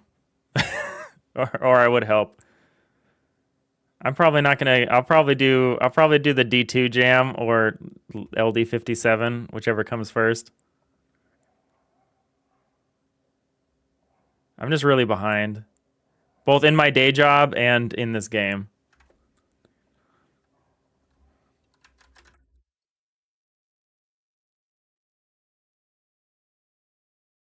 All right, so we need to start sending undo redo.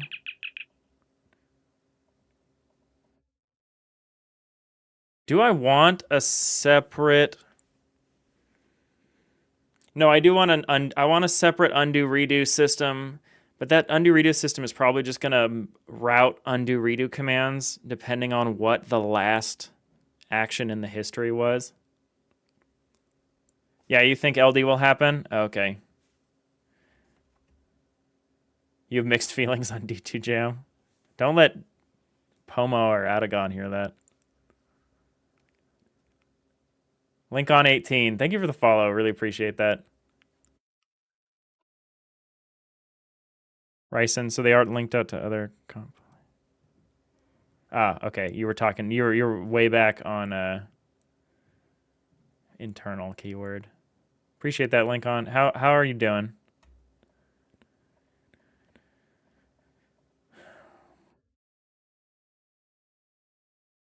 All right. So what we're gonna do here is we're gonna go to the input handler. So we're already receiving undo redo commands, and they're really simple. At the moment, we only accept edit state commands.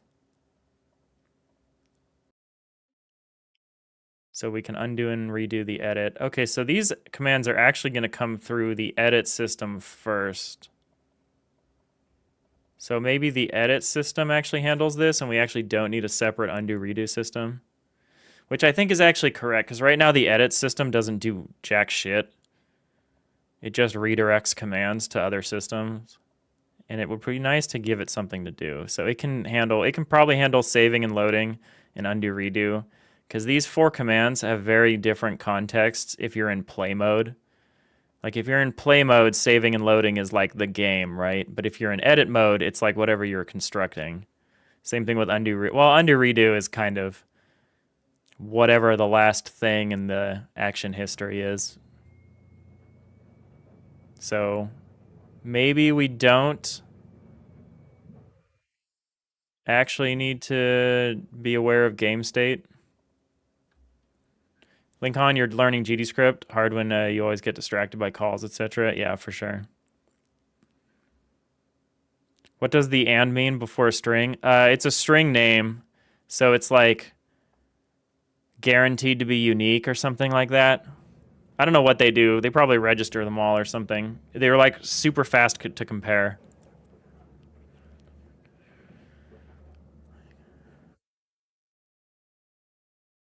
Unique is %. No, yeah, that's for like a node. So like, do I actually do that? Yeah, I do. So like here, board is get node %board.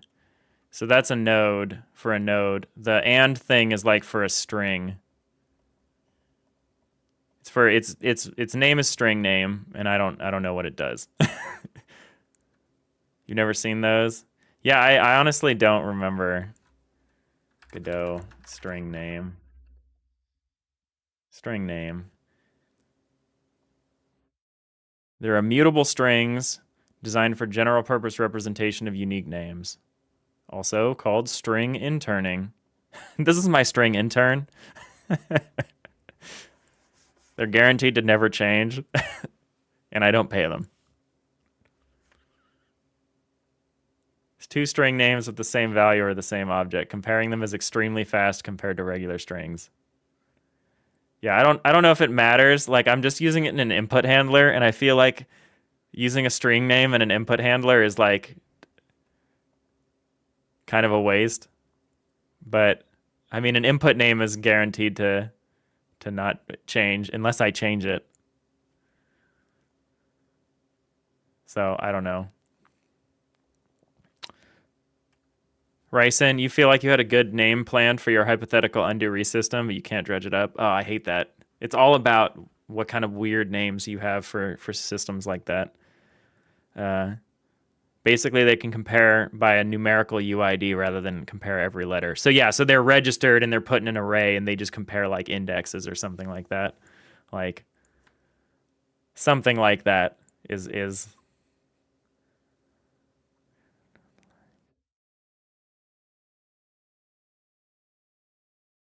okay.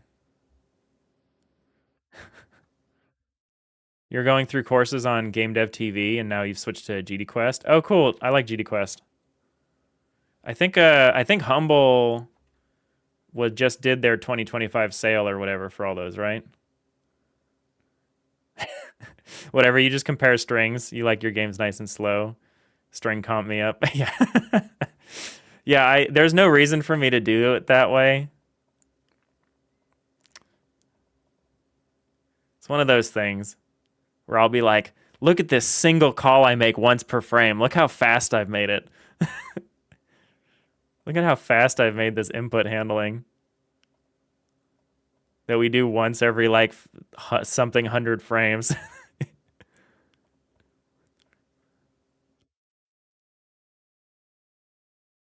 I do like the color. Maybe I just did it for the different color.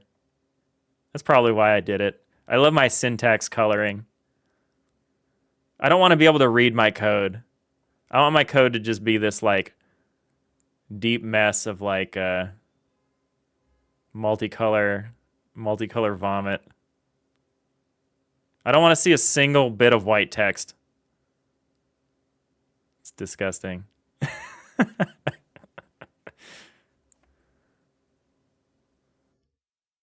Humble is Zenva. You only heard bad practices there besides like one or two courses. So you've avoided Zenva for a moment. Oh, okay, that's good to know. You already bought courses for Game Dev TV and GD Quest, so going through them first. No, I think that's good. I think that's good. I think if you're learning a new engine, it's good to learn systems. Learn all these different systems. I do it the wrong way. I usually start working on something and then I'm like, I want to do this thing and I have no idea how to do it in Godot. And then I just kind of hack something together that's terrible. Bad cop. Okay, but what if I lure you in with your game idea so you want to work on it for the next 3 days? What's the game idea?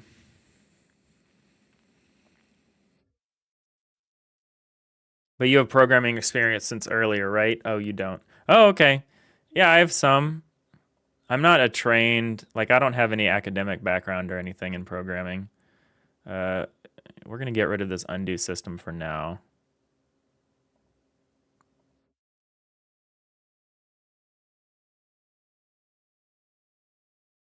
So I guess let's just, because we're only dealing with the edit system, we don't even have a play system. Yeah, here we go. Let's just get it in here. So if we do an undo, so in either case of undo or redo,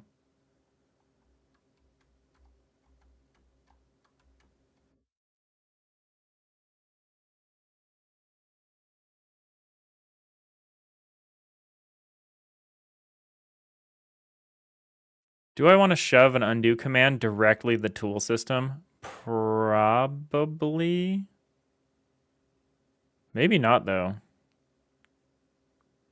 No, I guess if we're doing an undo block placement, we basically want to rerun that command as if it was an erase. And if it was an erase, we want to rerun it as if it's a block placement. So that's reasonable. We need to know we need to know more than just the command. We need more than just the input for this. We need some additional information. It's like Katamari. You're a little ball of energy and you zip around stealing power from things to get bigger. Okay, that's a pretty good idea. It's a pretty good idea. Oh, Ryson, you've also heard bad things about Zenva? I did not know. I'm not a very coarse kind of person. Like, if I want to learn... when I do happen to learn something from someone else, it's usually just in, like, a video that I find. Or an article.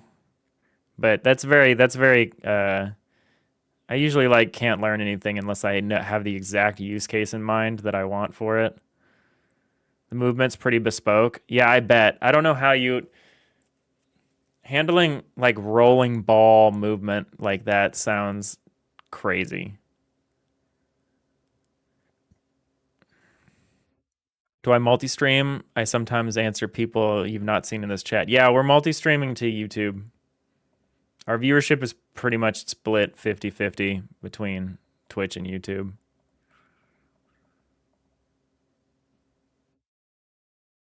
So here's an interesting case for our. Oh, I guess we just record it here to do. This is where we'll register a discrete action in the log for the undo redo system. Wow, look at me knowing in advance what I was gonna do. Because yeah, I was thinking about this. A block placement is an action over time, so we just need to record the final step of the action.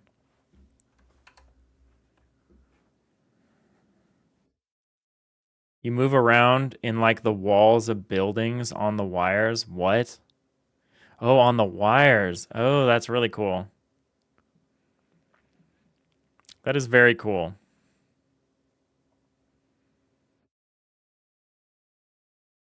And I have like no time to help. I wish I did. I'm in this status where I'm basically working 12 hours a day every day, except on the weekends when I only work like a few hours.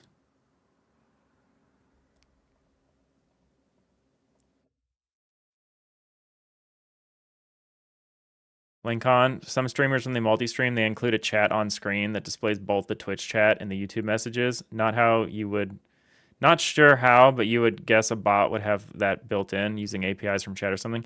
Funny thing about that, Lincoln, that is a violation of Twitch terms of service. But it's one of those things where it's like some people are just allowed to violate Twitch terms of service. I am not one of those people. But yeah, Twitch, I don't think YouTube cares, honestly, but Twitch is like, you are not allowed to include the chat from like other platforms together. You're not allowed to mix the chat from both platforms together. They're like very, or at least they've historically been very touchy about that. I don't know if that's basically just not enforced now, but because I agree with you, I've seen a lot of people do that. I'm not going to name names, but I've even seen people just have two windows up, and like one window is just the YouTube chat and the other window is the Twitch chat. All right, so what do we record here? We basically need to record. We need to almost record a new command.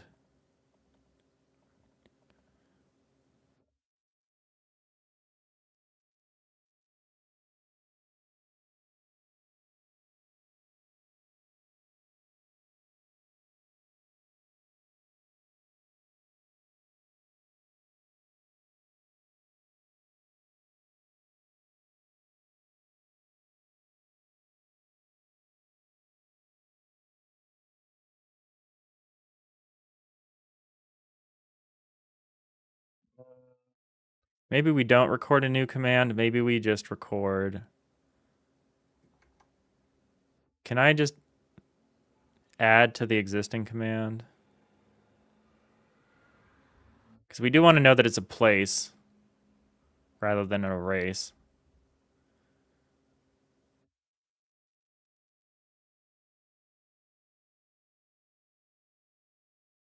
But I want a different set of, yeah, whatever. We'll just make a new command. Well, we can say game.input.history.add. We can say new command. We can make we can say edit, place, edit tool,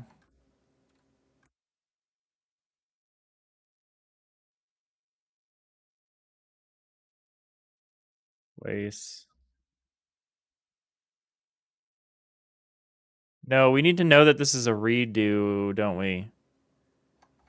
This needs to be like edit.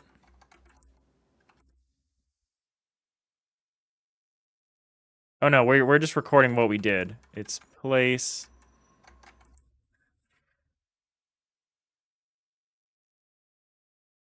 Edit tool. Place. And then we want prior coords. Oh, we could just send a boundary, huh? We could just send bounds. We don't actually need the coords. We could just post the whole boundary.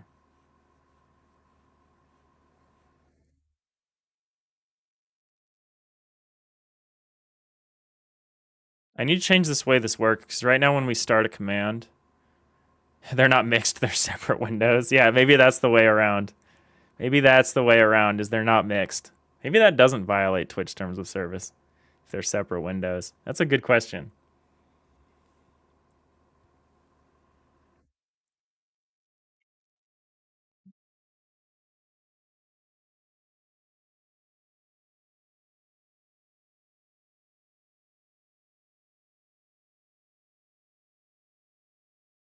Oh, do I not have a toString?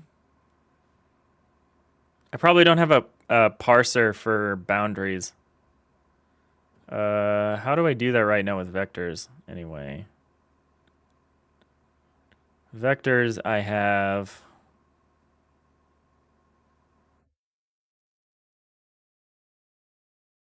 I have vector3i dot from string, so we need to do the same thing.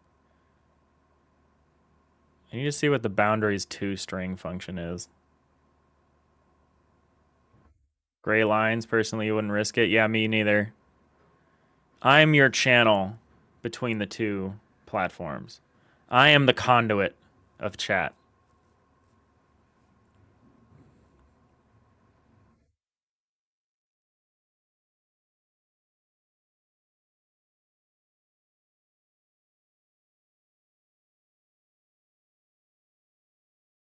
So I need my own toString. Does it need to override, or can it just be toString?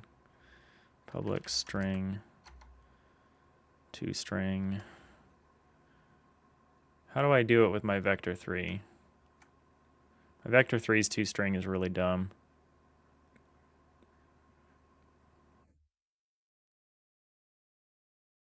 Okay, it is an override. Don't need a format provider. Don't even need a format.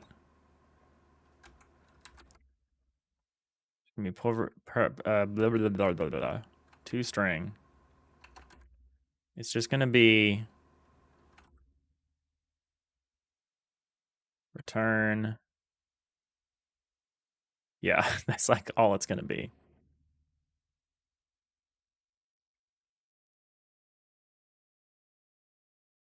We could even make this an expression body.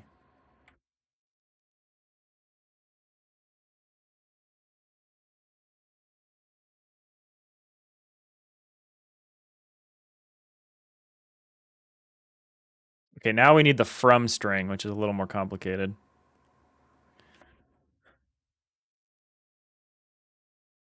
Bryson, oh, you're thinking about some names for the undo redo. Remediate's not bad.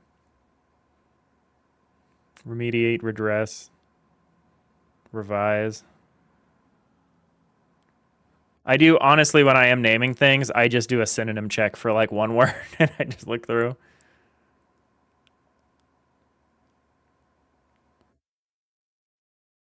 All right, so we have our toString. We also need our from string so we can parse. Honestly, I should probably just call it parse because I feel like that's what people expect it to be. So I can just do aabb.parse. I don't know why I called it from string. Everything else is parse. Like here it would be like int.parse.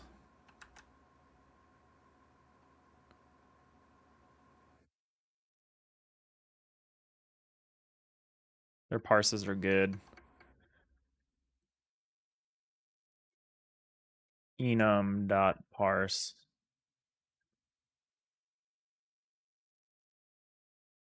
They take spans. Oh, or strings. I see. They take spans of characters or strings. Int.parse does the same thing.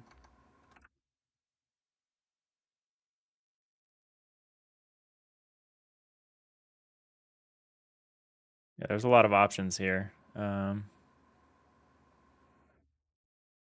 should probably call it parse. I don't know why I called it from string. Where's the from string?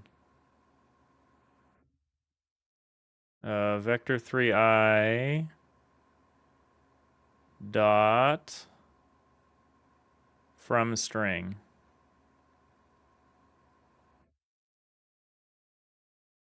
Yeah, it's just doing int parsing anyway.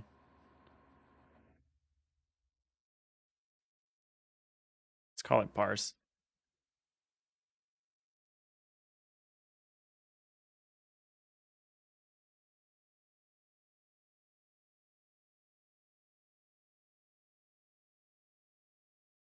Parses a string of int components as a vector3i.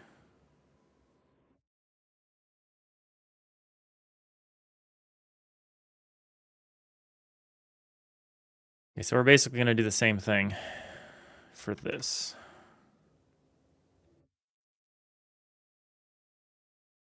Now we got to move this to here. So I'm weird and I need these to be alphabetical. I need order.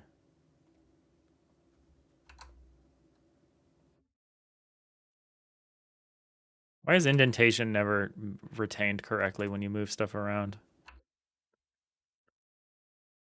I'm sure there's a good answer. I just don't know what it is. Ryson, you're on the thesaurus right now. Transmute instead of part. Transmute is cool. If your code doesn't make you feel like a wizard, you're doing it wrong. You got to make your own fun in this world. That is very true. That is very true. I'm trying to like use common names and like use the standard like style guide. Like if I was programming this game in isolation, away from anyone else, I would be going off the rails on this stuff. I don't love how I got all the documentation for my vector3i, but my AABB has not a single comment on it. So where are our public static functions here? Up here, I guess. Public static AABB parse components dot from. Oh, so what we need to do is we actually need to split. We need to split how we're doing this. So we've got closed bracket, parenthesis space, open bracket, close, blah blah blah blah blah. We have things. I can't talk right now. So instead of parentheses, it's a bracket, a square bracket, and another square bracket.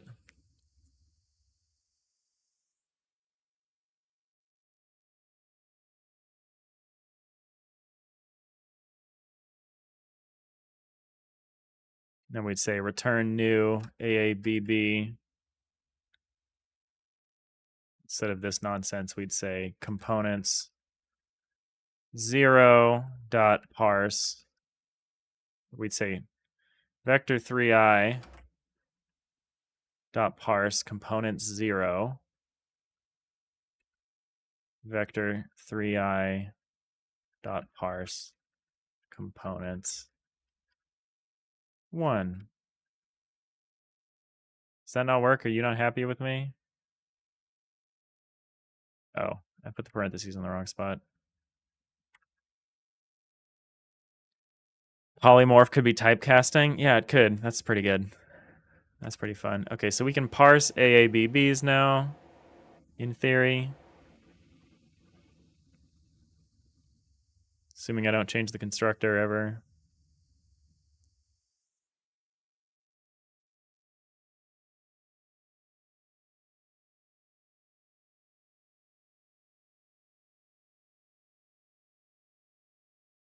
Scrawl could be print. Yeah, I like that. No, someone should definitely have like a wizard core like language convention for all this stuff.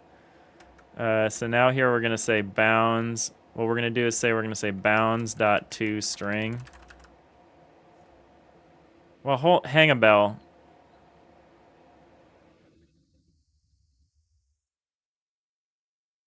No, that's correct. We should be doing it this way.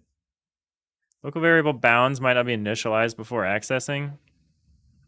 Oh shoot! You are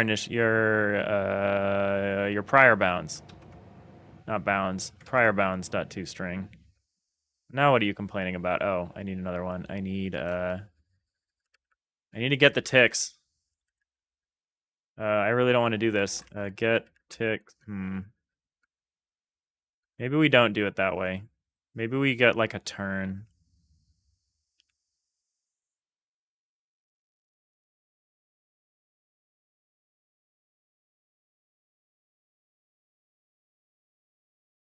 I've been recording the like ticks when I record a command, like the time that the command has been entered. In the idea that like if I'm doing a replay system, I want to know at the time at which a command is re-entered, but that actually is trash. I actually don't want to know that at all. That's not something I want to know. What I want to know is like the turn on which the command was.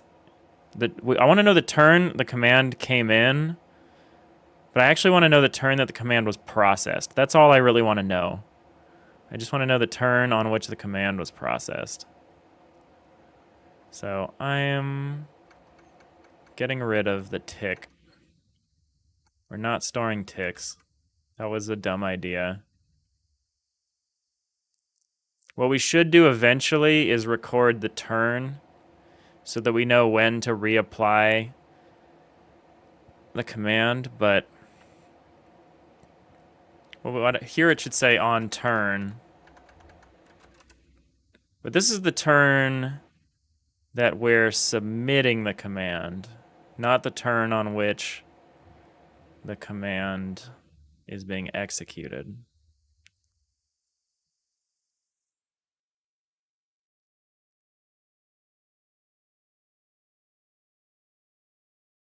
And there's maybe a discrepancy between those two.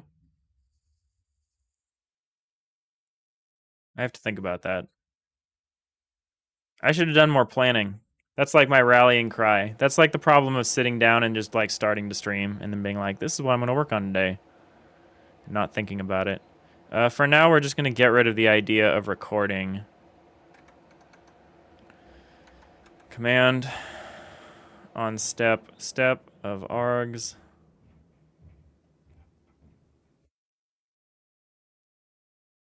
So for now, we're not going to record the turn. Oh, is the turn recorded here? NQ input. Oh, it's recorded here in the game class, but it's recorded. Oh, it's recorded at any random time. I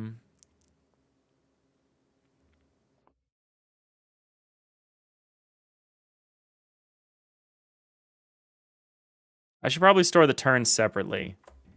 I should probably like store the command and then store the turn when it gets processed, and then store. Well, not only do we need the time it's processed, but we need something more specific. We need like. No, I guess it'll be enqueued in the order in which it's processed, so that's actually fine. I'm just thinking of for the replay system.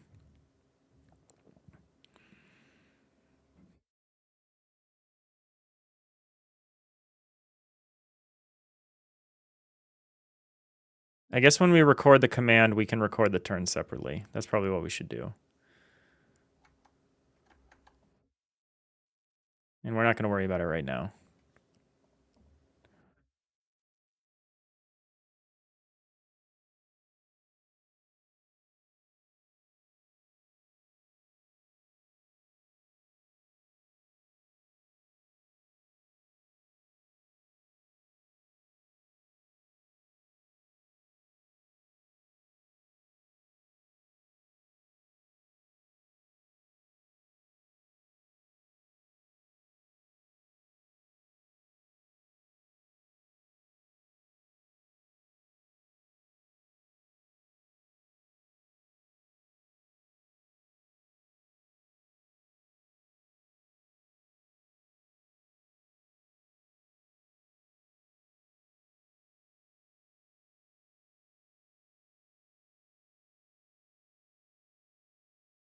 I should change this error from saying this step forward will take the command out of range to this step forward will take me farther farther than I've ever been from home or something. Insert my Samwise Gamgee joke here.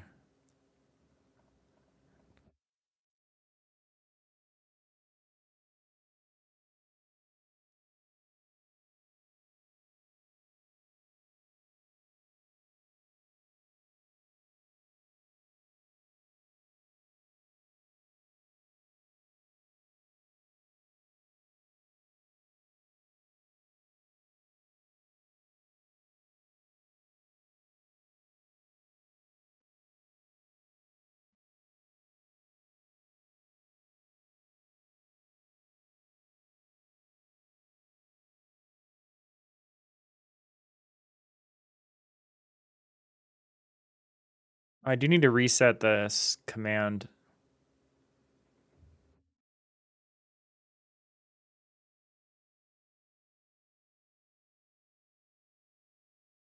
Command should probably not be a class.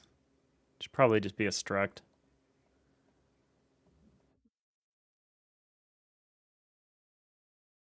Oh no, it's a class because it's got an array of string arguments. Could it just be a single string that we parse? Probably could. Instead of being an array. But a string is a class, so I guess that's not much better.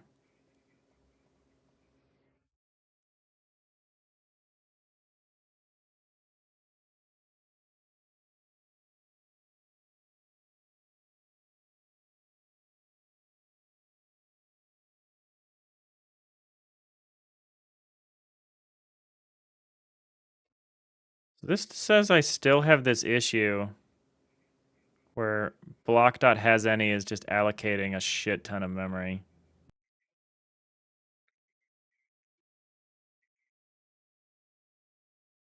This is at 11:59 a.m. So this was an hour ago.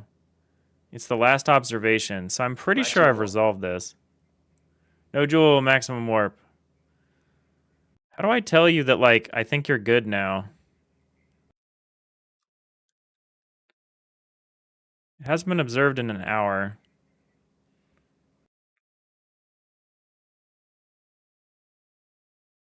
Like, I'm pretty sure I resolved this.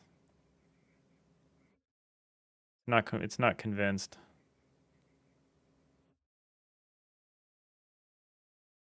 How do I fix these?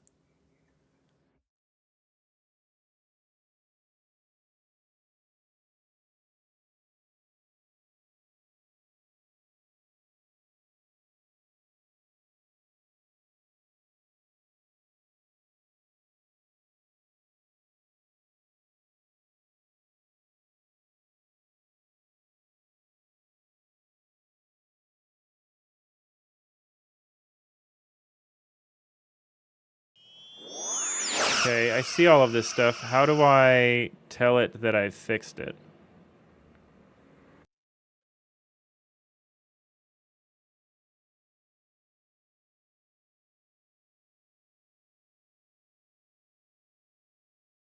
I don't know how to tell this thing that it's fine. Anonymous Gifter gave Bad Cop a tier 1 sub. Thank you, Anonymous Gifter. I really appreciate that. No, Joel, you're good now with the warps.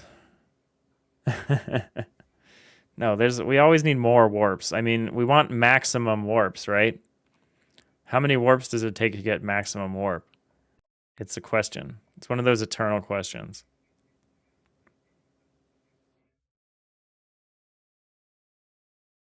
How do I tell this thing to, like, I'm like pretty sure we've figured this out.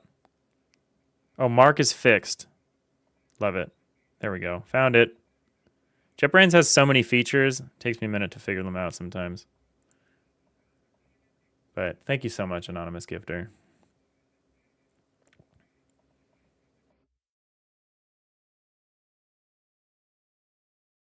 And welcome to the crew. Bad Cop.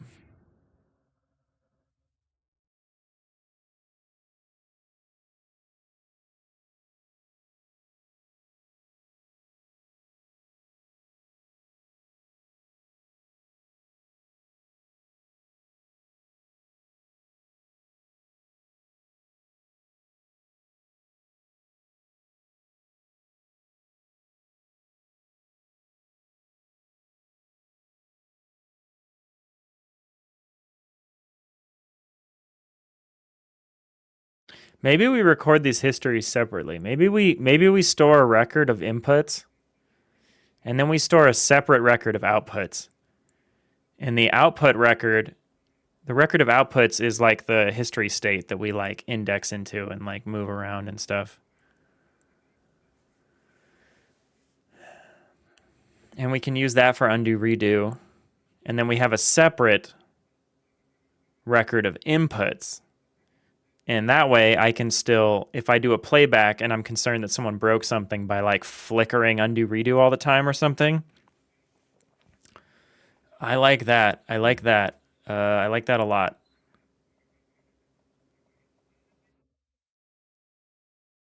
And we only need to record inputs that actually made something happen. We can still ignore inputs that didn't do anything. As long as we make sure we always record, have an input history call. Yeah, I kind of like that because then we can also store different things. Because like in the input history, I can store the command. Like here, I'd say input history dot add. I'd say command dot reset. Does command dot reset not return this? It should. It should be. Oh, it should be. It should do both. It should set the step to 0 and then send it back and then return this. Public command reset.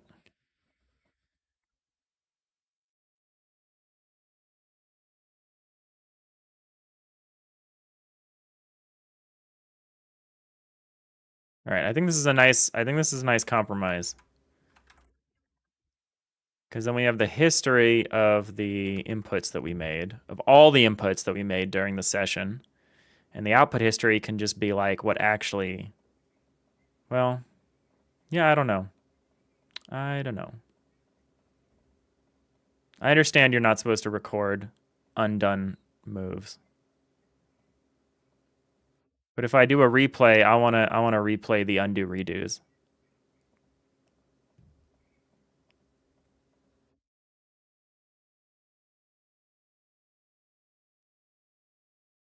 But yeah, I'm okay with that. I'm okay with the input history being the full history of all the inputs and the output history being like, maybe it's output like, I don't know. I'm going to think about it.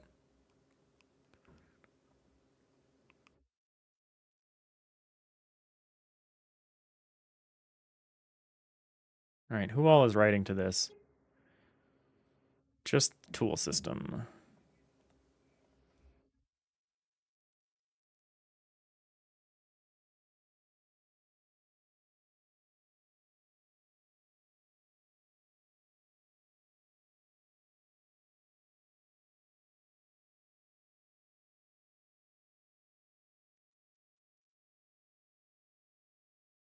And this is going to be output history.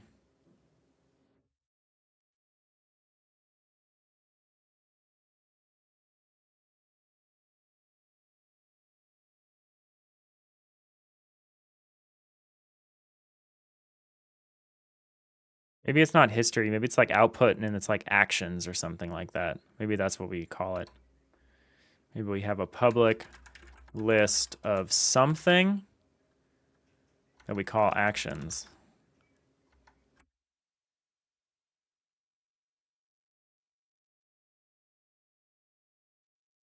We just need to decide what.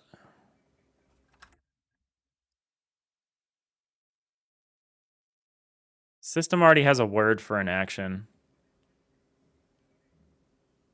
which I kind of don't like, so we can't use that. Call it a change.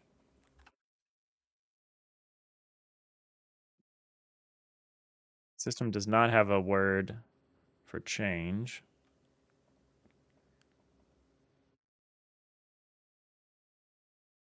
Yeah, I like this. So we could call this changes. A little weird.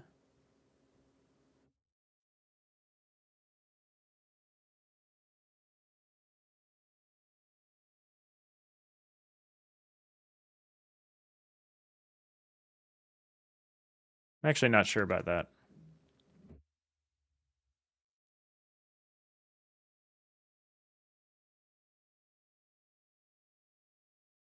probably good though. So we could make a...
Okay, so if I'm doing... So these aren't being saved, although maybe they are right now, but they shouldn't be. So hovers or whatever, we don't really care about hovers. But if I like click down and then I start doing this, all of these, every time I drag this out, each step of this is being saved. So if I replayed this, I'd see this action. But if I were to undo it, it's meaningless right now because we haven't done anything yet. It's only when I do this, I release. This I can undo, this placement.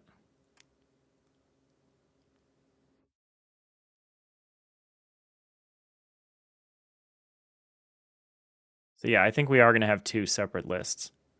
We'll have a queue of a command history that we can replay, which is different than... I don't know. I don't know if do I actually want to store this? I probably don't want to store all this. It's a lot to store. Kind of useful though, because there's some weird stuff still happening here. I think we're doing something weird when we jump more than one coordinate. Some weird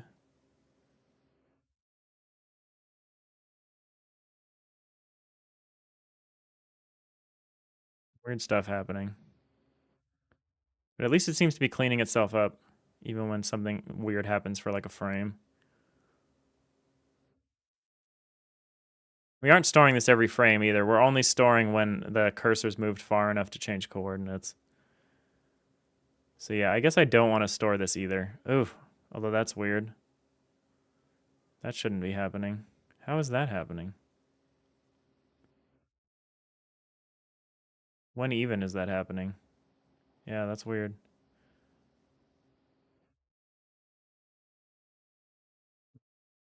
Yeah, I think it's if we change coordinates by more than... Oh, it's when I do this. I drag from... Maybe if I start here, and then the next... And then I'm like... And then and then I'm over here. Okay, so yeah, there is something weird happening here. But only when I'm moving around the edges. I still have to fix that, though. We can't let that happen.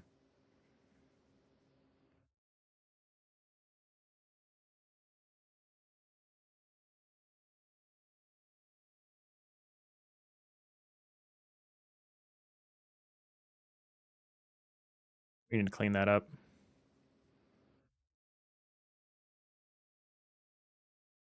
It's something to do with the way I'm clamping this. And how... It seems to only happen when I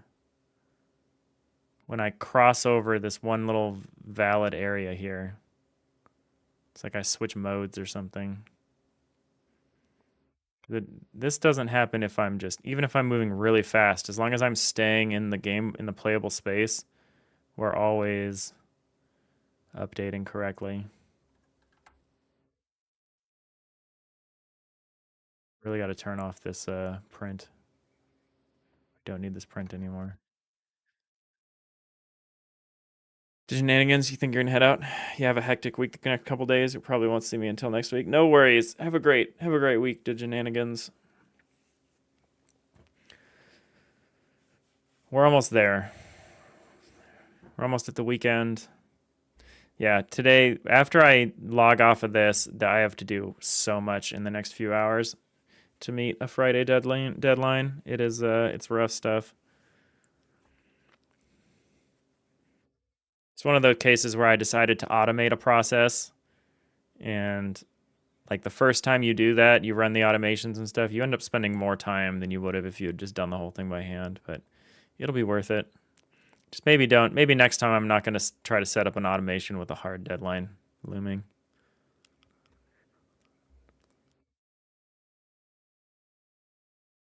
But I feel you. Yeah, I actually don't want to record every single one of these commands. I don't want to record a hover. Maybe I do. I think I do want to record every single input for replay purposes. It's going to be a lot. That's a lot of memory, actually.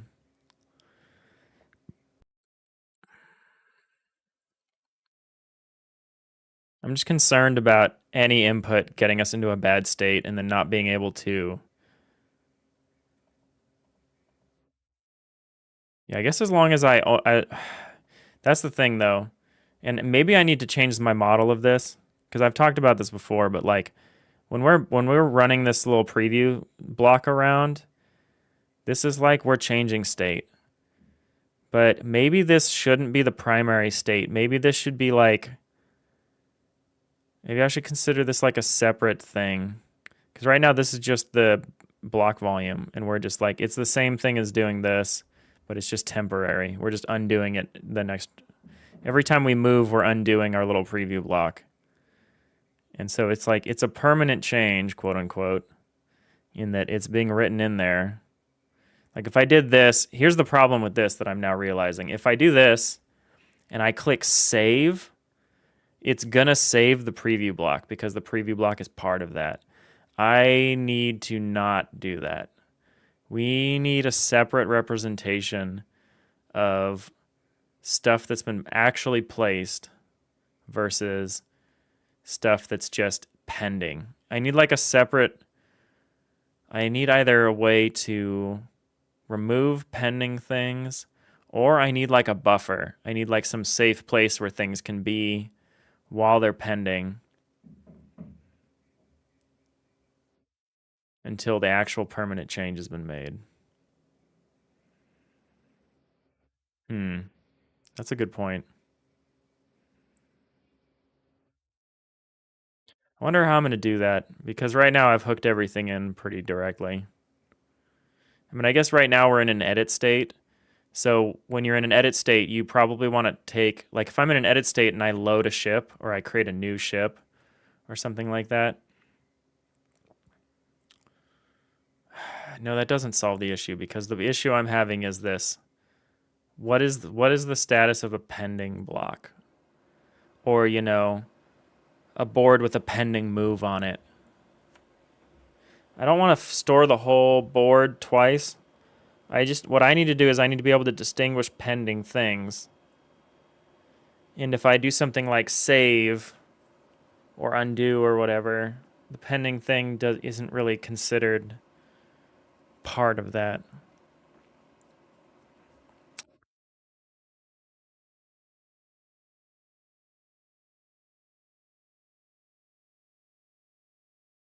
I guess I could do that pretty easily, at least for building, because for building, a pending block will either be a single block or it'll be like this. It'll be like an array of blocks.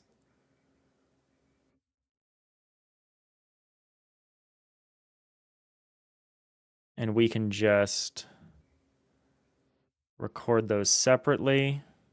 The issue is where the pending block interferes with the existing data.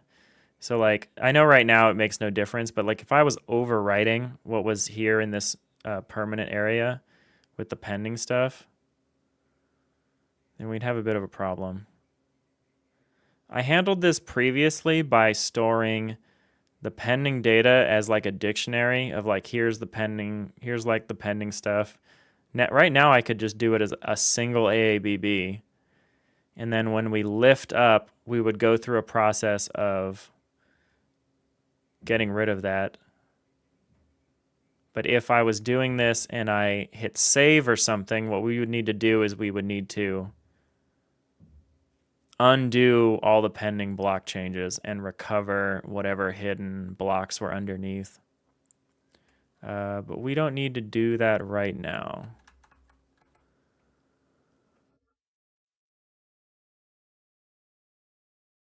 We're not saving and loading.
I don't see anything here that would point to why we're leaving like ghost tiles sometimes when we're operating at the boundaries, like near the edge of the boundaries.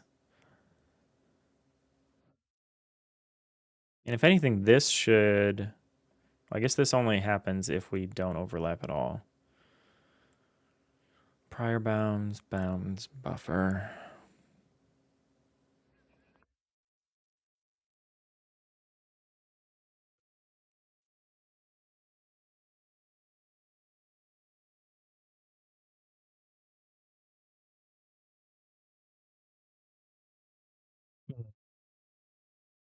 Okay, I think I'm going to do some research on how I want to do our undo redo. Do a little more research before we put too much effort into implementing it. Honestly, that shouldn't be the hugest priority, but I kind of want to wrap up this tool. Like when I'm done working on this editor tool, done, quote unquote, I like want it to, I just want to be able to put it down for a minute. I don't want to be like, I'm working around these features that I could have just implemented. Like obviously there will be features that I will be missing, but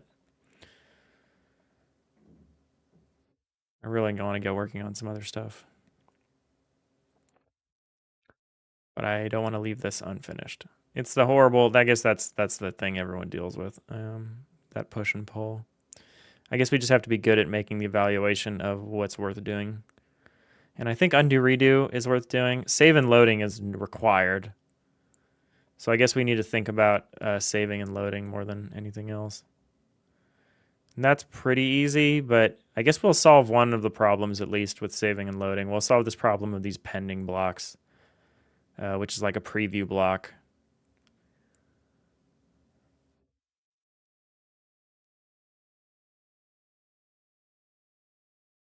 I mean, maybe we do make a copy of what we're working on or something like that. Or, well, we are keeping track of all the hidden blocks during an action. All the blocks that are hidden by, oh, don't we? Where do we keep track of this? Hidden blocks, here we go. We keep track of all the blocks being hidden by a temporary action.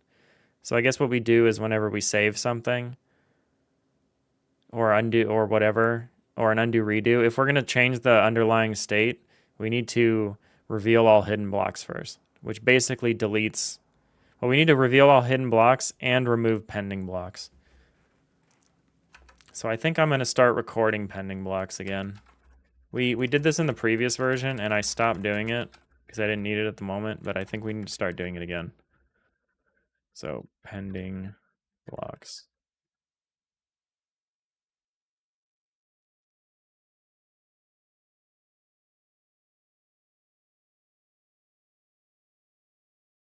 So like hover, we would say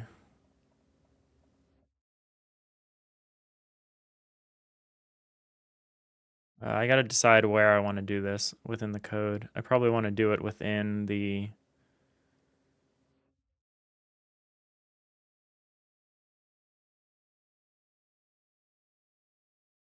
I want to do it in all this, the erase, the place blocks.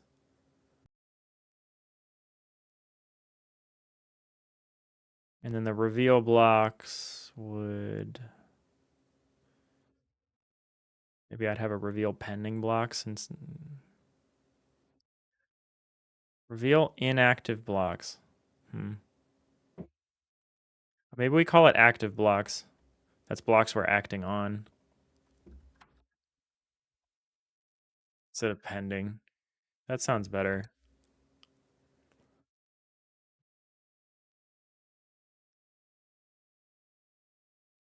Think about how we want to store those, or how we record and reconcile those when we do something like finish a block placement or save or whatever. Think about that.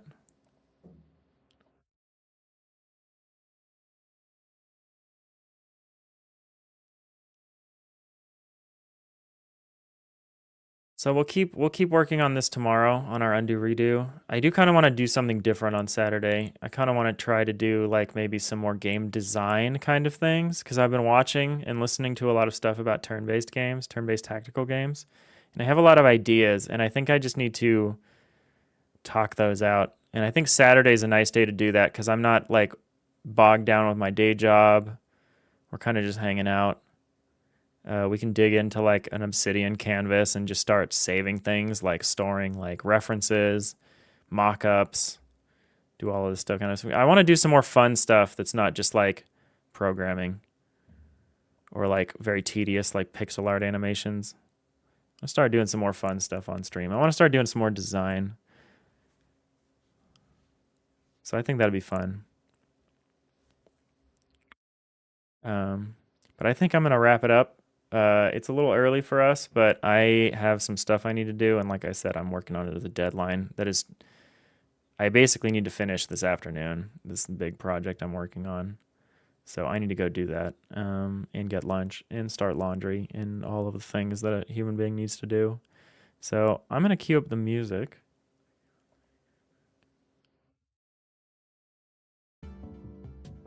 Oh, that music came in strong.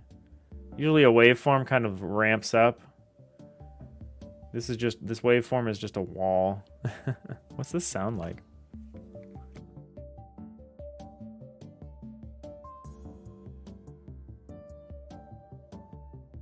Oh, I like this. This is like FTL stuff.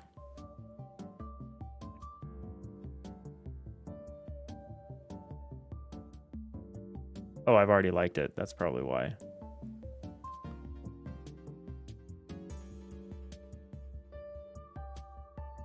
But yeah, I think we're going to wrap it up for today.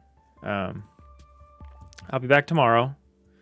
I'll put some more thought into this undo redo stuff, or I'll just hit the go live button. We'll see. We'll see how much time and energy I have tonight to think about it, or if we just figure it out tomorrow. But yeah, this has been great, as always. Appreciate everyone hanging out today. Ryson, Diginanigans, Potential Nova, Master Mazzorno, No Jewel, Lincoln, Smooth in a Second, Bad Cop, Brohart, Still Needs Work, Foolbox. Thanks everyone for hanging out today. Anyone else lurking, thank you as well. Yeah.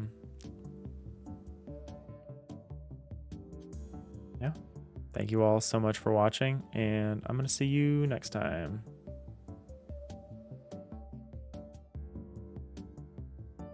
Maximum warp. Maximum warp. Thanks, No Jewel. You're always there with the warp.